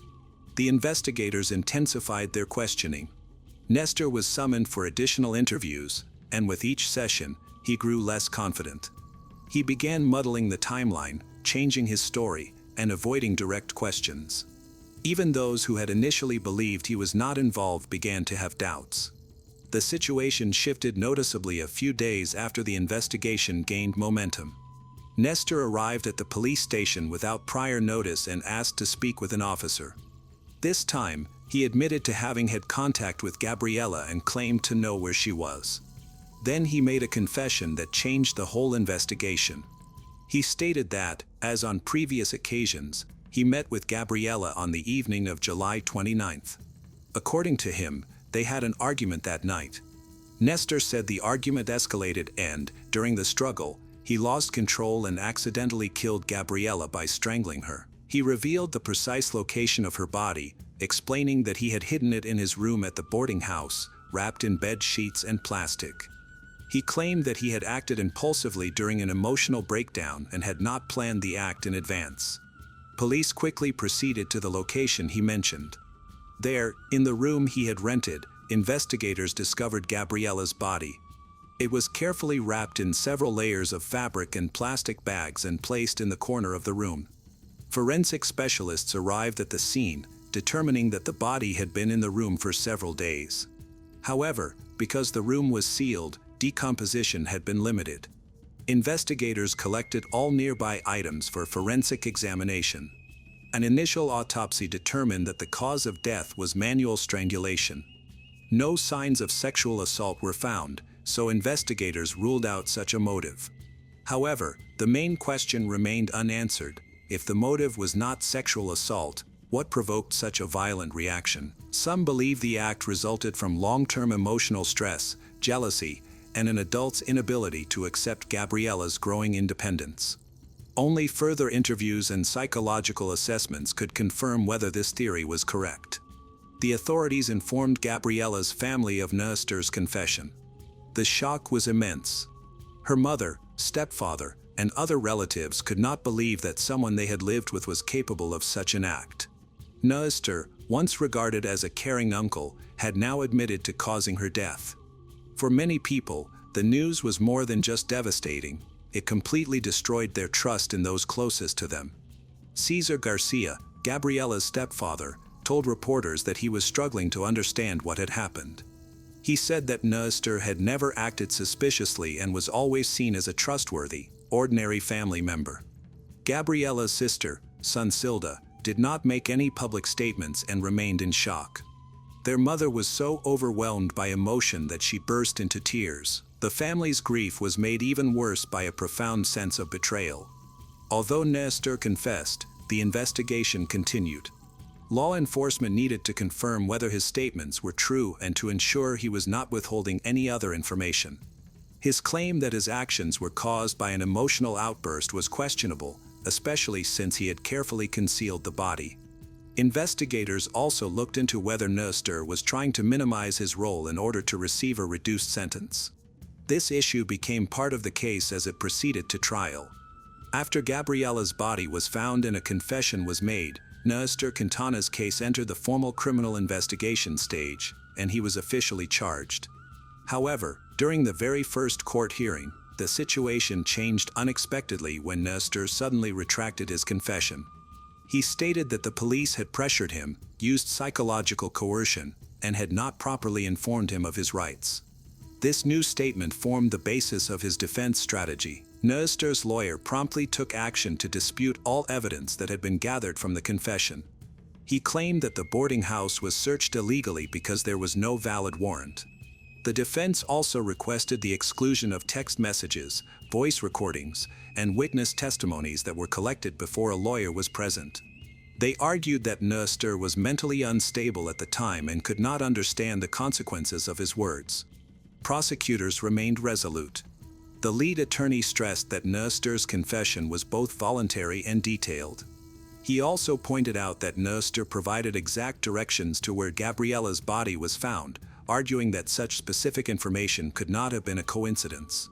Furthermore, evidence was collected that revealed a long-term pattern of control by the accused over Gabriella, including indications of psychological manipulation and jealousy. A key piece of evidence was finding Nestor's DNA under Gabriella's fingernails, which clearly showed there had been a physical struggle. Several witnesses testified in court. Gabriella's friends spoke about the emotional distress she experienced in the months before she disappeared, describing how Nestor tried to control her, limited her social interactions, and put her under significant emotional pressure. During the proceedings, a message was read aloud in which Nestor made threats. The content had a significant impact on the jury, prompting the defense to adjust its strategy. They described Nestor as someone who was emotionally unstable and acted impulsively due to extreme stress. They stated that his relationship with Gabriella was mutual but unofficial, and that what happened was not premeditated. These claims angered Gabriella's family. Her stepfather, in particular, spoke out after several hearings, saying that attempts to defend the accused were disrespectful to Gabriella's memory. During the trial, Gabriella's mother, Liliana, remained composed and attended every session. The family was clear and united in saying that this was not a domestic dispute. It was a betrayal that ended a life already controlled and suppressed. Their lawyers argued that this was not only a breach of trust, but Nestor's position as a family member made it even worse. The prosecution requested the harshest penalty, life in prison, because of the seriousness of the crime. They pointed to the close family relationship between those involved, the long-term psychological manipulation, and the deliberate effort to conceal the body. Once both sides gave their closing arguments, the jury was sent out to deliberate and make their decision. Tension filled the courtroom. Gabriella's family sat quietly, anxiously awaiting the verdict. When the jury returned, the foreperson announced the decision: guilty of first-degree murder, with aggravating factors due to the family relationship and gender-based violence. The judge delivered the sentence without delay. Nestor Quintana was sentenced to life imprisonment. The court dismissed the defense's argument that the confession was coerced, noting that it contained detailed information and was supported by physical evidence. The fact that there had also been long-term psychological control made the charges even more serious. Nestor remained expressionless as the verdict was announced. His lawyers sat in silence, staring at the floor. Across the courtroom, Gabriella's mother began to cry, and her husband held her in his arms. This was not a victory, but a painful farewell. Justice had been served, yet their daughter was lost forever. On Valentine's Day in Tijuana, Elizabeth was excited about a second date with a man she had recently met. As usual, she let her family know where she was going, even shared her location for safety. Initially, everything seemed fine. However, her messages suddenly stopped. Her phone went quiet, and her car was missing. By the next morning, her family began searching everywhere for her, hoping to find any clue. What they uncovered shattered their hearts and revealed a more disturbing situation in the city. Elizabeth was not alone. Her case was just the start of a troubling pattern. Elizabeth Martinez Figueroa was born in 1996 in Tijuana, Baja California, a city on the border between Mexico and the United States. She was the youngest of 7 siblings. People who knew her described Elizabeth as a cheerful and gentle young woman who had a strong bond with her mother. Her mother was more than just a mother to her. She was her anchor, confidant, and main source of strength. By early 2022, Elizabeth accomplished something her family had never achieved before. She graduated with a degree in international trade and business from a private university. This was a significant milestone, but it didn't satisfy her ambitions. She aspired to pursue a master's degree to create more opportunities for herself and her family. While planning her educational journey, Elizabeth also managed a small clothing business. To boost her income, she worked as a dancer in a bar located in Zona Norte, a popular nightlife area for both tourists and locals. Like many women in her situation, Elizabeth was careful. She kept her family updated, especially when meeting clients. She shared her location, maintained communication, and trusted her instincts. This cautious habit would later play a crucial role in the effort to track her last movements. On February 14, 2022, Valentine's Day, Elizabeth seemed excited. She had lunch with her mother that afternoon, which turned out to be their last meal together.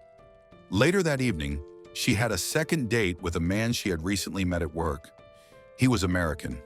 Elizabeth confided in her brother, expressing that while she was uncertain about him, her curiosity led her to give him another chance. Staying true to her usual habits, she promised to keep in touch, send updates, and share her location. Some reports indicate they met again at a bar, while others suggest she picked him up near a border crossing in her white SUV. They went to a Brazilian restaurant for dinner and then drove to a motel close to the beaches of Tijuana. Elizabeth informed her family that she would be gone for no more than 4 hours. At the start of the night, everything appeared normal. She kept sending her location, and her messages reassured her family about her safety. They knew where she was and who she was with. However, then the updates suddenly stopped. There were no more messages, no answered calls, and no signs that she was moving. This silence was not just worrisome, it was overwhelming. Her family's anxiety grew rapidly. The lack of communication was completely out of character for someone as careful and responsible as Elizabeth. It quickly became a clear sign that something was seriously wrong. As the hours went by, the feeling of dread intensified, marking the onset of a nightmare that no one was ready to face. When hours went by without any news of Elizabeth, her family didn't hesitate to take action. That same night, filled with fear and uncertainty, they started searching for her on their own. Their first stop was the bar where she worked, but the response they received was shocking. Elizabeth had not come in that day. Her concerned co-workers provided the family with an important lead, a detailed description of the man she was supposed to meet. They described him as overweight, with light brown skin and visible acne scars. He was a frequent customer at the bar, and although he didn't have a name, the description was detailed enough to help the family in their search.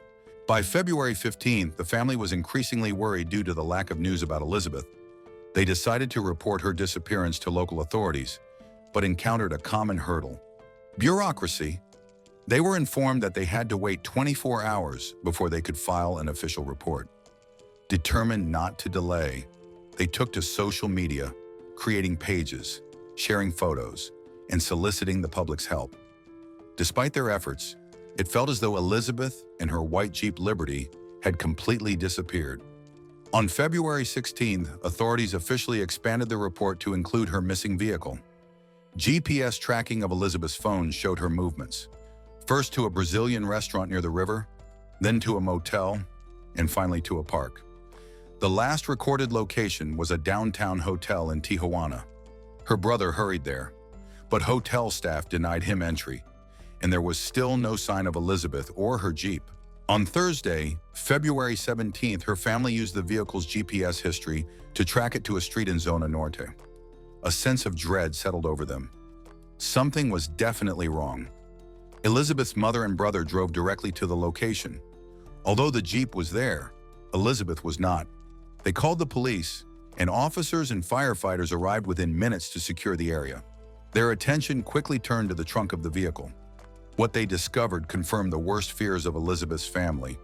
Her lifeless body was inside, naked and curled up in a fetal position, exhibiting clear signs of violence. The heartbreaking scene devastated her family, leaving them in shock and disbelief. Elizabeth's family spoke out about her murder, the silence and inaction that preceded it. They highlighted a system that failed to respond when she went missing and the long wait for justice. The story quickly gained attention and sparked outrage throughout the city. Friends, co-workers, even strangers gathered at the scene. Elizabeth's body was taken to the forensic medical service for a complete autopsy. The findings were troubling. She had multiple blunt force injuries on her face, chest, and abdomen. A deep mark on her neck indicated an attempted strangulation. Additionally, there were signs of asphyxiation due to blockage of both her mouth and nose. Forensic experts determined that asphyxiation was the most likely cause of death. The investigation did not provide any information on possible abuse assault. Nonetheless, the case is officially categorized as a femicide, and an investigation is underway to find her murderer. The tragedy continued for the family after Elizabeth's passing. Just 3 days later, her mother suffered a sudden heart attack and died. Although the official cause was cardiac failure, many believed it was due to overwhelming grief that her body could not bear. As the family laid both mother and daughter to rest, the investigation picked up speed. Local and state authorities began to connect Elizabeth's case with others in the area. A frightening realization surfaced. This was not an isolated incident. The method of killing shared unsettling similarities with 2 other cases of young women who also worked in nightlife scene in Zona Norte. Karen, a 28-year-old mother from Veracruz, went missing on August 30th, 2021 after meeting a man at a motel. 3 days later, her body was discovered in a local garbage dump, showing obvious signs of violence. Karen had recently started working as a dancer and escort. She was careful about her safety, only meeting clients through direct phone calls. Before she left that day, she informed both a friend and a relative about her plans. Despite their quick efforts to find her, the situation ended in tragedy. Security cameras recorded the vehicle used by the man she met, and a friend later identified him from the video. However, surprisingly, no arrest warrant was issued, and the man remained at large. Angela Carolina Acosta Flores was only 20 years old when she was found dead in a hotel room on January 24, 2022, near the bar where Elizabeth worked. Like Elizabeth and Karen, Angela had gone to meet a man described as American and possibly of Hispanic descent. Her phone was missing from the crime scene, and when investigators traced it, they found it had been taken to Riverside, California, across the border. This discovery alarmed the investigators. 3 women had been brutally murdered, all linked by time, location, and method. Each case involved a mysterious man, likely American, and all three women were associated with the nightlife in the same area. They were killed within a 6-month period, leading to a troubling conclusion. There may be a serial killer targeting vulnerable women in Zona Norte. On Wednesday, November 16, 2022, the Baja California State Prosecutor held a highly anticipated press conference. With a room full of reporters and the nation watching, he confirmed a troubling presence. A serial killer was active in Tijuana. The prosecutor revealed that the suspect specifically targeted exotic dancers and escort who belonged to one of the city's most at-risk groups. His method was alarming. He would travel from the United States into Mexico, commit his crimes, and then escape back across the border, making it difficult for authorities to catch him. At that time, no additional details were shared to avoid compromising the investigation or alerting the suspect. Meanwhile, the manhunt for the killer was intensifying. Nearly a month later, on December 13th, the prosecutor held a second press conference. This time, the news was shocking. They had identified a suspect, an American citizen, whose psychological profile resembled that of Ted Bundy, one of the most notorious serial killers from the 1970s. However, there was a complication. The man had already left Mexico. Although a local arrest warrant was issued, it wasn't sufficient. Authorities sought a red notice from Interpol to enhance international cooperation. The FBI and U.S. consulates joined the search, and the suspect's physical description was made public to help locate him. Experts also conducted new forensic tests to ensure that no accomplices were missed. The breakthrough in the investigation came from detailed profiling. Investigators identified the man's methods. He targeted young women who were petite, attractive, and vulnerable. He portrayed himself as polite, respectful, and generous to gain their trust and lower their defenses. Once he had their confidence, he would lure them to secluded areas where he would then attack them. Each of the three known victims, Elizabeth Martinez, Karen, and Angela Carolina Acosta Flores, suffered extreme violence, with visible injuries primarily to their faces and chests. His method of asphyxiation was a defining characteristic. 2 of the victims were found without clothes, while the third, although still dressed, had more injuries, indicating she may have fought back. This was not a crime of passion. It was deliberate, predatory, and systematic. Although these 3 cases gained media attention, they were not isolated. At the time of Elizabeth's disappearance, there were already rumors about other missing women with similar ages, professions, and unfortunate outcomes. Their stories have quietly faded away without resolution. As the investigation progressed, authorities were under pressure to act quickly. Although the suspect's identity remained confidential, local media labeled him as the Ted Bundy of Tijuana. His actual name was Bryant Rivera, a U.S. citizen with several known addresses in Southern California. Authorities searched these locations, but he was nowhere to be found. Family members described Bryant as working in e-commerce. Meanwhile, the Elizabeth's family was actively seeking justice for her. On February 14, 2023, marking 1 year since her murder, they revisited the site where her body was discovered and placed a floral tribute in the shape of a heart. Her brother spoke to reporters, expressing his deep sorrow and anger. A year had passed, and Bryant remained at large. The family's lawyer had been denied access to the case details, and the prosecutor's office had not provided any updates. Additionally, Elizabeth's Jeep Liberty, which was part of the crime scene, had yet to be returned. On July 6, 2023, Bryant was arrested in Los Angeles. The arrest took place calmly at his parents' home. However, he was only charged with the murder of Angela Carolina, while the murders of Karen and Elizabeth were not included in the U.S. charges, even though Mexico had made an active extradition request for all 3 cases. The Baja California prosecutor publicly confirmed Bryant's arrest, stating it was a result of collaboration between local and federal law enforcement agencies in the U.S. Bryant was assigned a public defender and requested bail.